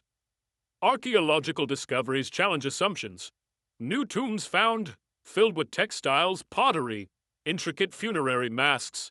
Cave petroglyphs depict spirals, animals, possibly maps, mythologies we cannot read. Skeletal remains of Chachapoya mummies, remarkably preserved, suggest ritual practices hinting at complex beliefs about death, transformation, eternity. Cities built without wheels, temples without mortar. Architecture defies weather, time, how quarry transport massive stones across a vertical terrain. How survive, thrive among peaks where others built little. Why favor remote, inaccessible places, fleeing something or protecting? Some suggested Quelap on other sites, not just power centers, but sanctuaries. Spiritual refugees aligned with stars, sacred landscapes. Designed not for conquest, but communion. If so, disappearance not simple defeat, but transformation. Culture not collapse, but dissolved into environment. Even today, much Chachapoya territory unexcavated. Dense jungle hides unnamed ruins. Oral traditions speak of ancient roads. Stone cities beneath vines. Caves sealed against time. Local legends whisper Gentiles, ancient ones, still watch from cliffs. As we leave mist-shrouded quail-lapped walls, vertigo-inducing cloud forest tombs, one question echoes. What if Chachapoya never truly vanished, but simply learned how to disappear? The ancestral Puebloans, the cliff dwellers. High on southwestern Colorado's mesa, sandstone cliffs loom over arid canyons, silence ancient, alert. Dwell ghostly remains of North America's captivating lost worlds. Nestled into rock face, beneath sheer cliffs overhangs, cliff dwellings of Mesa Verde, window rows cut into stone, towers rising from alcoves, ceremonial kivas sunken into earth like hidden hearts. Homes of ancestral Puebloans, people carved civilization into stone, then walked away. Cliff dwellings, not story beginning.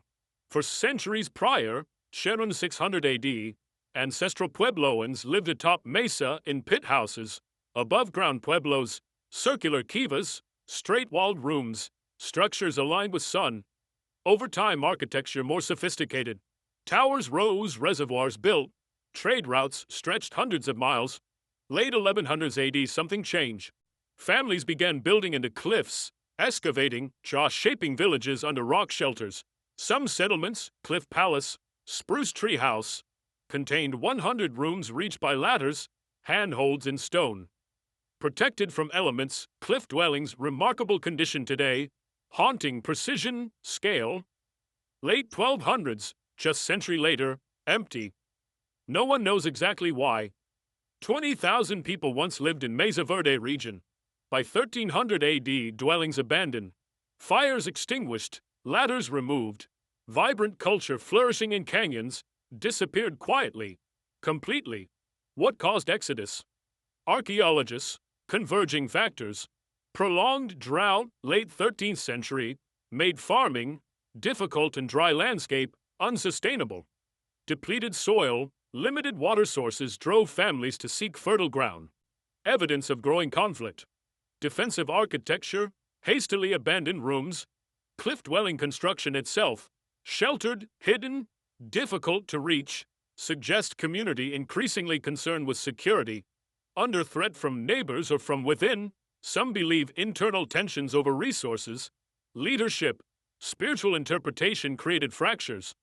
Others propose departure coordinated migration, not collapse. Journey guided by ceremony, vision, not fear. Still, mystery remains. Why leave well-built homes? Why seal kibas, clean rooms, extinguish sacred fires with reverence if hasty escape? Why little evidence of destination? Ancestral Puebloans did not vanish. Descendants live among modern Hopi, Zuni, other Pueblo peoples. Oral traditions speak of migrations guided by spiritual signs, sacred directions, land obligations. Stories tell of people not fallen but move forward. Yet for insights, Mesa Verde's silence profound. No inscriptions left, written records, final message carved in stone. Only empty rooms, soot-blackened ceilings, quiet precision of vanished world. Some theorists look deeper into architecture's celestial alignments. Many kivas precisely oriented with solstices, equinoxes, certain towers astronomical observatories. Calendar disrupted by changing skies, cosmic event altered sacred time interpretation. Others noted society's intense ceremonial focus. Kiva, central to community, ritual, space for communion with ancestors, subterranean forces. Shift in spiritual belief or prophecy fulfillment triggered great migration. More speculative ideas hint at psychological, cultural thresholds. Moment when landscape no longer felt safe, sacred, balanced. Drought, hunger, spiritual uncertainty combined to create collective decision to leave everything, begin again. Still, no single theory answers all. Cliff dwellings remain, preserved in time, waiting for builders. Tools near hearths, corn cobs in storage, petroglyphs of spirals, animals, human forms on canyon walls, symbols whose full meanings faded. Today, sun sets over mesa, golden light spills across sandstone walls, ruins cast long shadows across centuries of questions. Wind moves through empty doorways, ravens circle. Deep in canyons where voices echoed ceremony, song, silence reigns. As we continue exploration of civilizations disappeared, one question lingers in dry desert air. What does it mean to leave not in defeat but decision? What knowledge guided Mesa Verde people turning backs on stone, walking into unknown? The Nok culture, terracotta enigma. Beneath central Nigeria's red soils, rolling savannas, where Harmattan wind sweeps dry across open plains, buried legacy waited silently for centuries. Began with fragment, terracotta face unearthed by chance, solemn expression, hollow eyes, elongated head framed by intricate braids. Nothing like it in sub-Saharan Africa, marked rediscovery of continent's mysterious lost cultures. This was Nok, ancient civilization of astonishing artistry, unknown origin. Nok culture, named from small village where first artifacts found 1920s, stories shaped 1940s. Tin mine workers stumbled upon wealth of terracotta sculptures, buried deep. Human figures, naturalistic, abstract, emerged from earth. Some stood hands folded, others sat exaggerated postures, stared with piercing stylized features. Beautiful, sophisticated, old. Radiocarbon dating, earliest artifacts. 1500 BC. Culture lasted Palmer 2 millennia before vanishing Mashi 300 AD. For long-lived advanced society, Nok left no known written language. Palaces, Jewish temples, tombs, stelae with kings, Shang gods. Only remarkable sculptures, more questions than answers. Who were Nok people? How developed artistic skill in isolation? Why fade into obscurity, forgotten 1,000 years? Beyond terracotta figures, Nok believed among earliest sub-Saharan iron smelters. Iron tools, furnaces discovered near settlements, indicating technological innovation, when much region Neolithic. Agriculture organized. Yam, millet, cowpea cultivation evidence suggests stable food producers likely traded with neighbors, but no large cities found, administrative centers. As if Nok dispersed but culturally unified network, tied not by empire but belief, custom, artistry. When disappeared left no known successor. Mainstream theories, environmental change role, climate shift disrupted agriculture, depleted resources, forced communities to abandon settlements. Some archaeologists, gradual migration, Nok populations absorbed into rising West Africa cultures, carrying knowledge fragments, eventually indistinguishable. Still, timeline unclear. No conquest signs, mass burials, cataclysm. Sculptures stop appearing. Furnaces go cold, fields silent. Mystery deepens. Why culture capable of expressive, technically challenging terracotta work, meter-tall pieces, leave so little else? Why no inscriptions, grand monuments, burial complexes matching spiritual depth? Some scholars propose sculptures, religious ceremonial objects used in ancestor worship, fertility rites, spiritual initiation. Stylized features, exaggerated proportions, deliberate postures suggest symbolic meaning, meant to embody deities, spirits, guard dead. Few statues feature individuals wearing regalia, headdresses, bracelets, ceremonial garb. Others depict bound, restrained figures, prompting speculation about judicial rituals, punishment, offerings. Without texts, only guess. More speculative theories. Nok center of wider, older tradition extending far beyond modern Nigeria. Similarities in style change technique noted between Nok terracottas and later Yoruba, Benin art. Possible Nok formed cultural bedrock of West Africa's future kingdoms. Ideas endured, name lost. Others ask broader questions. How sophisticated artistic tradition arise so early, in relative isolation? Nok contact with trans-Saharan trade networks long before believed. Influence reach further than currently understand. Problem: access. Many original Noks removed from context by miners, looters, leaving archaeologists without crucial evidence layers. Settlements remain buried, undiscovered beneath fields, hills. Without large-scale, long-term excavation, Nok story partially told. Half whispered, half imagined. Today, sculptures in museums, private collections worldwide, haunting expressions captivate those gazing into hollow eyes, yet people behind them, what believed, how lived, Why vanished? Elusive.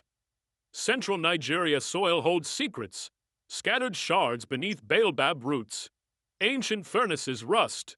Somewhere deep in earth, structure, stone, clue bringing story closer. As we leave haunting knock faces, continue journey through forgotten world's echoes, one quiet question remains. When civilization disappears, but art remains, what does art still know we have yet to remember? The Chiribaya, weavers of the desert. In southern Peru, northern Chile, arid coastal valleys. Atacama desert meets sea, land breathes only in silence. Traces of vanished civilization buried beneath sand.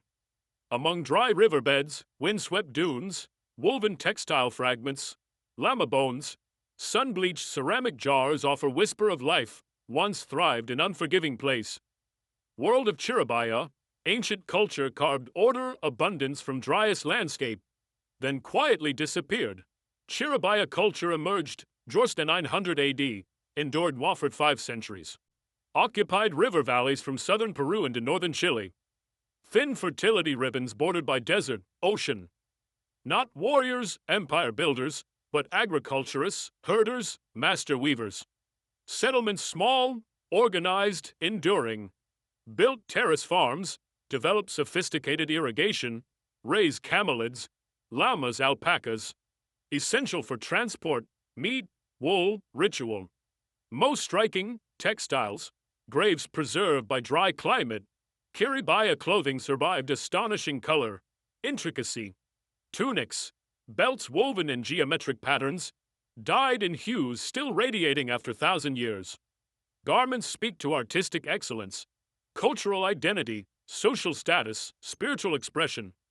Yet for world subtlety, resilience, Chiribaya gone by 15th century. What happened? Archaeological evidence suggests slow decline. Unlike violent conquests ending other civilizations, no sign Chiribaya destroyed in single event. Settlements not burned, cemeteries not desecrated. Seem to have stopped building, weaving, appearing. Prevailing theory, absorbed by expanding Inca Empire. Mid-1400s, Inca reached far into southern Peru, northern Chile, integrating regional cultures. Local leaders co-opted, villages reorganized, identities gradually transformed under new imperial structure. Chiribaya in this view didn't vanish, dissolved into something larger. Explanation leaves gaps. Why leave little voice in Inca record? If people absorbed, why few Chiribaya customs, names, gods survive in oral traditions? Some researchers propose environmental pressures role. Region vulnerable to rainfall, river flow shifts. Prolonged drought or destructive El Niño event devastated agriculture. Disrupted water sources, forced communities to relocate. Coastal erosion, canal siltation, llama herd disease crippled economy. Others point to social dynamics. Trade patterns change. Political landscapes shifted. Thriving Chiribaya valleys lost centrality. No large military, urban strongholds. Written system to preserve memory. Culture faded quietly, invisibly, like tide pulling from shore. Yet hints of something complex remain in cemeteries. Chiribaya burials remarkably consistent, carefully arranged. Bodies placed seated, flexed, wrapped in textiles, layers with pottery, tools, food, small animals' offerings. Burials suggest deep respect for dead, belief in continuity between living, afterlife. Graves include miniature models, tiny llamas, farming tools, houses, tokens for next world or symbolic representations of life well lived. Most striking, order, uniformity, silence. No sudden panic, mass flight, cultural rupture evidence. People did not abandon traditions in haste, completed rituals, buried dead, then stopped. Deliberate ending, cultural transition enacted with ceremony, foresight, as seen in other Indian societies, or slow erosion of autonomy, memory, people's place. Speculative thread. Chiribaya not merely absorbed, displaced, but retreated, leaving only what meant to remain. Some scholars propose elite lineages withdrew inland, higher into Andes, preserving customs under new names. Traces of Chiribaya identity survive in communities whose Roots mislabeled, overlooked. Even name not original, assigned by modern archaeologists from local term. What Cheribaya called themselves believed, stories told under desert stars, unknown. Still, desert remembers. Sunken walls of ancient canals, dyed thread fragments preserved in dry earth, silent cemeteries where dead still sit, wrapped in cloth, surrounded by vessels once filled with corn, fish, water. Today, winds sweeping through southern Peru valleys carry more than dust. Carry breath of people lived in harmony with world's harshest landscapes, left legacy of balance, resilience, quiet disappearance. As we turn from Chiribaya forgotten graves, continue into ancient world shadows, one question rises with wind. What does it mean for civilization to vanish not in flames, but stillness? How much can we learn from those who chose to leave without a word? The Kasarabi culture, reshaping the Amazon. In Bolivian Amazon's lowland plains, thick forests stretch across river, wetland, savanna patchwork. Forgotten civilization-shaped land with intelligence vast, invisible. Beneath canopy, jungle swallow sound, light, lie buried, city remains. Causeway grids, canals, monumental platforms, centuries mistaken for natural terrain rises. Legacy of Kasarabi culture, lost world sculpted environment with subtle grandeur, disappeared into undergrowth, leaving almost no trace. Only recently, full Kasarabe society outlines begun to re-emerge. Decades archaeologists suspected more to Llanos de Mojos region than met-eye. Early 21st century, LIDAR scanning from aircraft, true scale clear. Beneath dense vegetation, researchers uncovered vast urban networks. Sprawling settlements interconnected by raised roads, water channels, reservoirs, geometric mounds. Scale astonishing. Unlike Andes stone empires, Kasarabi built with earth vision. Didn't carve mountains, reshaped floodplains. 500 AD to 1400 AD, engineered landscape size of modern cities. Some settlements, 300 hectares, anchored by platform mounds rising up to 20 meters, surrounded by concentric defensive structures. Not isolated villages, urban centers planned, hydrologically optimized, culturally complex. Then gone. Who were builders of Amazon's hidden cities? How organized? Why culture fade into silence? Kasarabi people elusive. Little known about language, rulers, beliefs. No written records, still codices survive.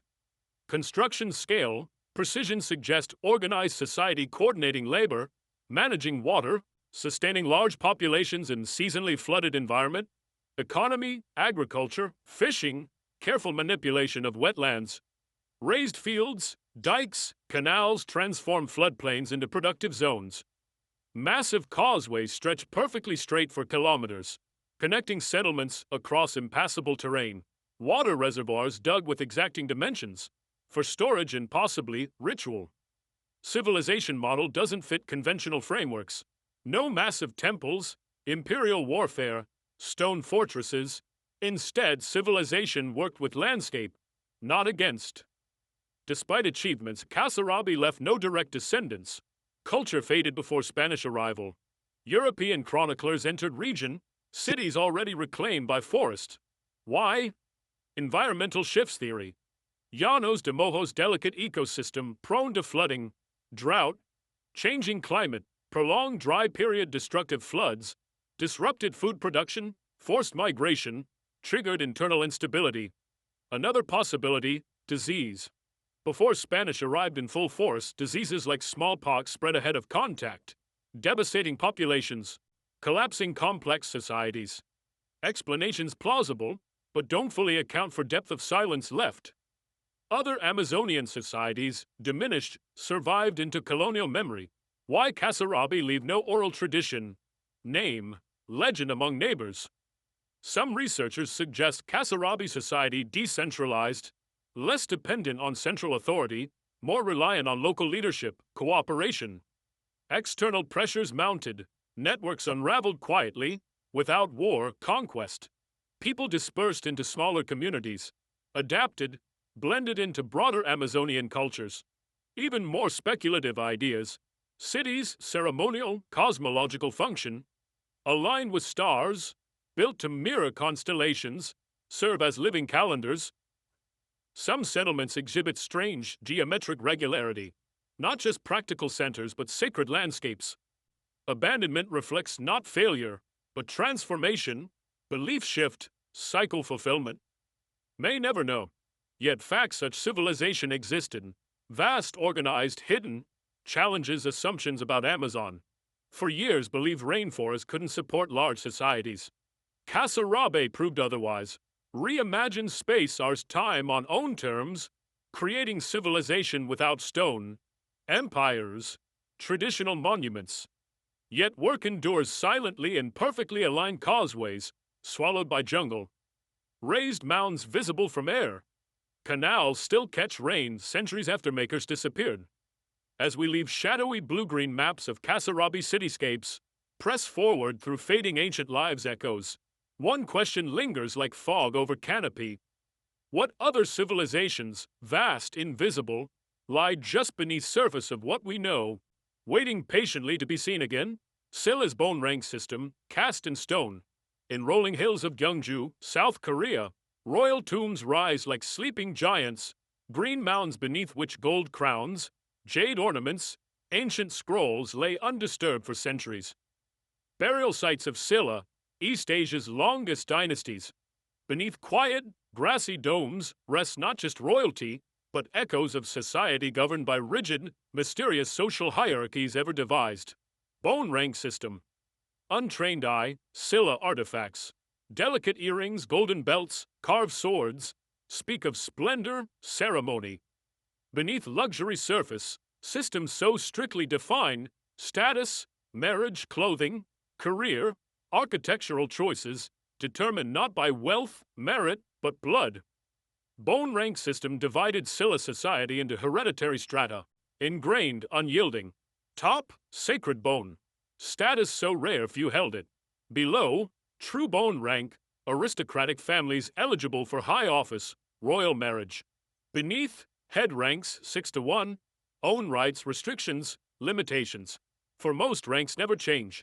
Not merely class, caste, codified into law, belief, rooted in body, passed through generations. How system emerge? Why, after dominating Scylla life, disappear quietly? Origins difficult to trace. Some scholars evolved from tribal leadership structures, solidified as kingdom expanded. Others, influenced by ancient animist beliefs, were lineage, spiritual purity inseparable. Earliest written records referring to system appear centuries after establishment, leaving much speculation. Clear, system deeply integrated into governance.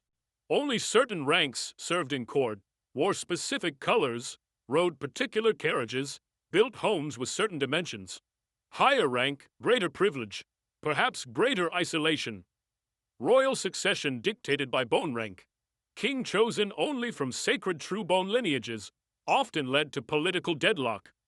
No eligible candidate, succession crisis. Scylla expanded, absorbed neighbors, Baekje, Goguryeo, integrating new elites into rigid structure increasingly difficult. Strangest aspects, little recorded resistance. Scylla people accept hierarchy as divine order, provided stability or suffocation. Some theorists, bone rank system endurance rested not on fear, force, but shared cosmology, worldview mirroring celestial order. Born into rank, inherit role, position and cosmic framework. Change, rebellion, ambition beyond rank. See not just disloyalty but harmony violation. Yet for longevity, system eventually faded. Late 9th century, cracks showing. Power struggles among true bone elites intensified. Ambitious families sought influence outside channels. Buddhist monastic institutions' rise offered alternative prestige learning. Regional lords, Hojok, accumulated military power. Central aristocracy authority eroded. Scylla dynasty collapsed 935 AD, yielding to Goryeo dynasty. Bone rank system effectively vanished. New rulers drawing on Scylla legacy, never reinstated. Once all-encompassing structure simply ended. Why? Some historians. System, effective in its time, victim of rigidity. Social mobility essential in rapidly changing world. Inflexible hierarchy couldn't meet governance. Military diplomacy demands. Others, internal contradictions, lack of successors, exclusion of talented individuals, undermined state. More speculative voices. System never as absolute as later records describe. Fluid in practice, symbolic code, not strict prison. Disappearance reflects not failure, but evolution. Transition from metaphysical hierarchy to administrative pragmatism. Even today, bone rank system mechanics partially understood. Archaeologists uncover tombs, analyzing burial goods, skeletal remains for patterns, matching rank with artifact, lineage with power. Some tombs lavish, imported goods, intricate jewelry. Others modest, show ritual significance, differences meaning who decided. Who, no surviving Scylla documents defining rules. System boundaries, criteria, terminology reconstructed from later texts, compiled centuries after fall.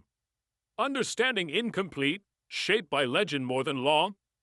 As we turn from Gyeongju grassy tombs, continue through forgotten civilization's shadows, one quiet question remains. What world builds society not on conquest or coin, but birth marrow? What happens when bloodlines run dry? The Kalasha echoes in the Hindu Kush. High in Hindu Kush valleys, snow-capped peaks pierce sky, glacial rivers run through steep gorges. Time moves differently. Wind carries voices from distant ages. Wooden shrines carved with animal motifs, crowned with goat horns, stand quietly in stone-walled villages. Here in remote northern Pakistan, Kalasha people, keepers of ancient tradition, guardians of story reaching back to forgotten kingdom, whose name, if any, no longer known. Kalasha often described as unique remnant of pre-Islamic Indo-European culture. Today number only few thousand, residing in isolated valleys Bumbaray, Rumbor, Birir. Customs, language, beliefs radically different from surrounding region. Festivals follow sun, moon rhythms. Gods live in mountains, rivers. Women dress in black woolen robes adorned with shells, beads. Men sing songs echoing long journeys, distant wars, ancestral kings. But Kalasha, not living fossil, surviving echo of something larger. Once powerful sovereign kingdom perhaps. High in mountains lost to time. What happened? Historians, archaeologists debated Kalasha origin.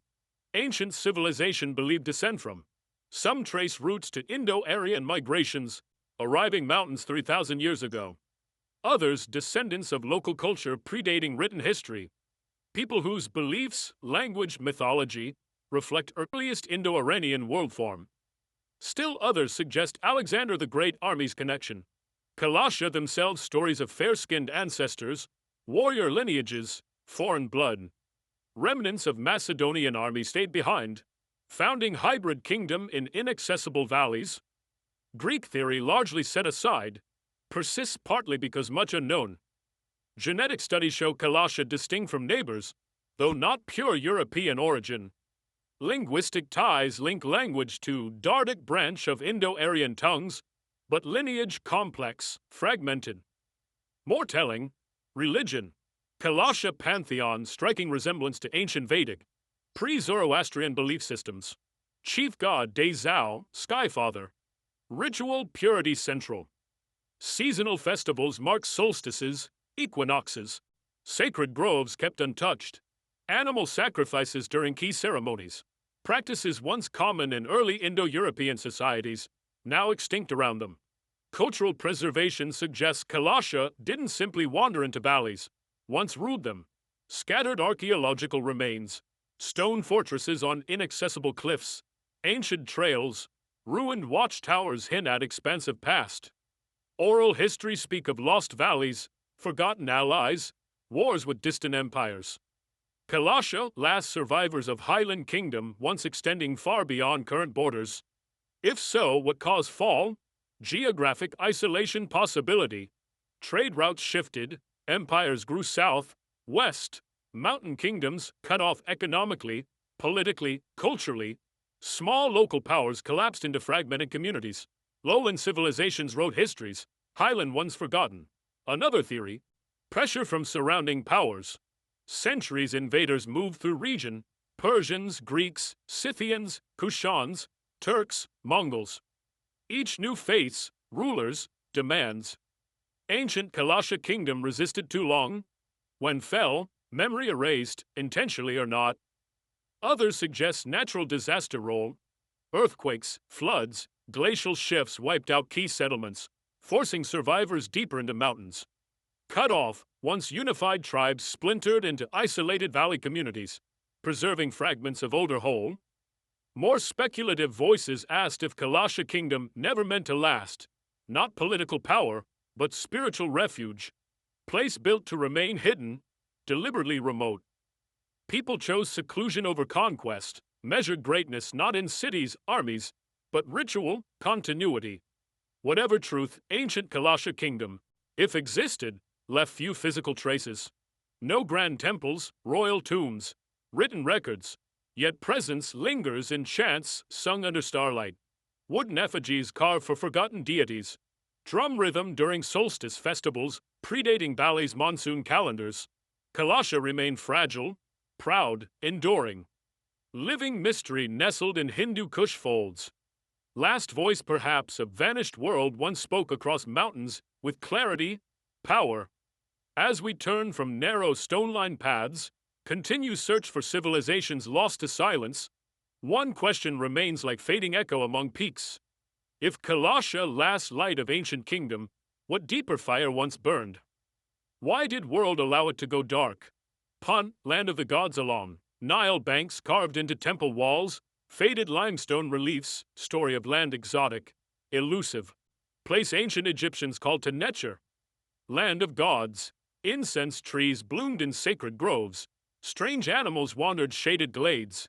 Gold ebony resins flowed from distant shores into Thebes' Karnak temples. This was Punt, kingdom whispered about in hieroglyphs, depicted in murals, never found. Land once real, now lost in time. Earliest Punt references 5th Dynasty Egypt, 2500 BC. Texts describe it as trade partner, not war rival.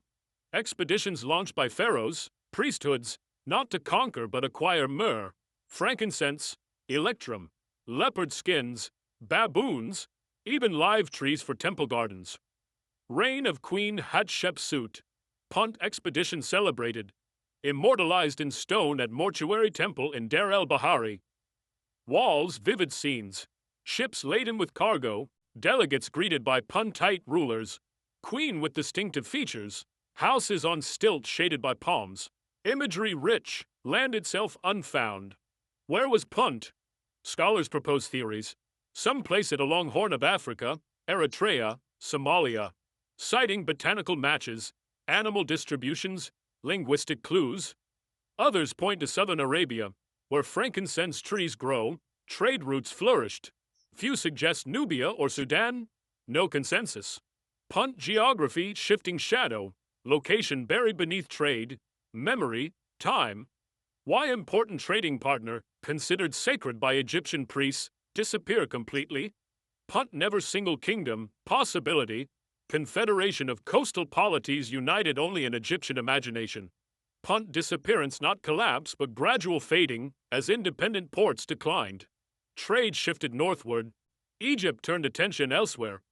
Without monumental cities enduring stone architecture, Punt slipped beneath history waves, absorbed into new cultures, renamed by new rulers. Others propose fall tied to climate, monsoon pattern shifts, once fertile lands desiccation, rising sea levels disrupted agriculture, seaborne trade. Regions' survival depended on delicate environmental balance. Even minor changes dismantle economies, scatter populations. Yet deeper mysteries remain. Why no surviving Puntite texts? No stele, inscriptions, burial mounds proclaiming kings' names? If Punt wealthy enough to trade with powerful empire, wear its own legacy, literate society whose records destroyed, or writing never part of tradition, some archaeologists believe Punt remnants already discovered but unrecognized. Scattered pottery fragments, burial sites, seaports yet to be definitively linked to Egyptian narratives. Excavations along Red Sea coast, interior highlands offered tantalizing glimpses. Incense altars, obsidian tools, ancient harbor walls, but none bear unmistakable signature. This was Punt. More speculative voices go further. Punt, sacred realm, not just economic but religious geography. For Egyptians, land of gods, origin of incense. Divine smells, sacred animals, spiritual purity. Not merely kingdom, but mythologized space. Part real, part imagined. Memory merged with Egyptian cosmology. Or perhaps Punt deliberately hidden. Few theorists suggest secrecy surrounding Punt intentional. Egypt, valuing rare sacred imports, obscured location to prevent rivals. Absence of Punt in other records, not coincidence but strategy. Veil drawn across a treasured route. Even images at Deir el-Bahari offer clues, contradictions. Puntite queen depiction, notably different appearance, endless debate. Simply artistic exaggeration or specific ethnic group features? Houses on stilts, coastal swamp, or symbolic realm beyond known world? Still, theories notwithstanding, truth buried. Punt, if existed as centralized state, lost not to war, disaster, but obscurity.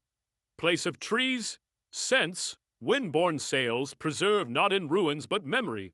Name survived through Egyptians alone. Nile's power waned, so two worlds last linked to Punt. Today search not for city but silence. Follow trade winds, temple carvings, trace routes through deserts across seas. Listen to absence, mystery, places where maps still say unknown. As we move from Deir el-Bahari's sacred ships, forgotten voyages, incense-laden wind, one final question rises like smoke from distant altar. If Punt real and Egyptians' new ports, Shah palaces, how could kingdom so cherished by gods disappear without single word of its fate?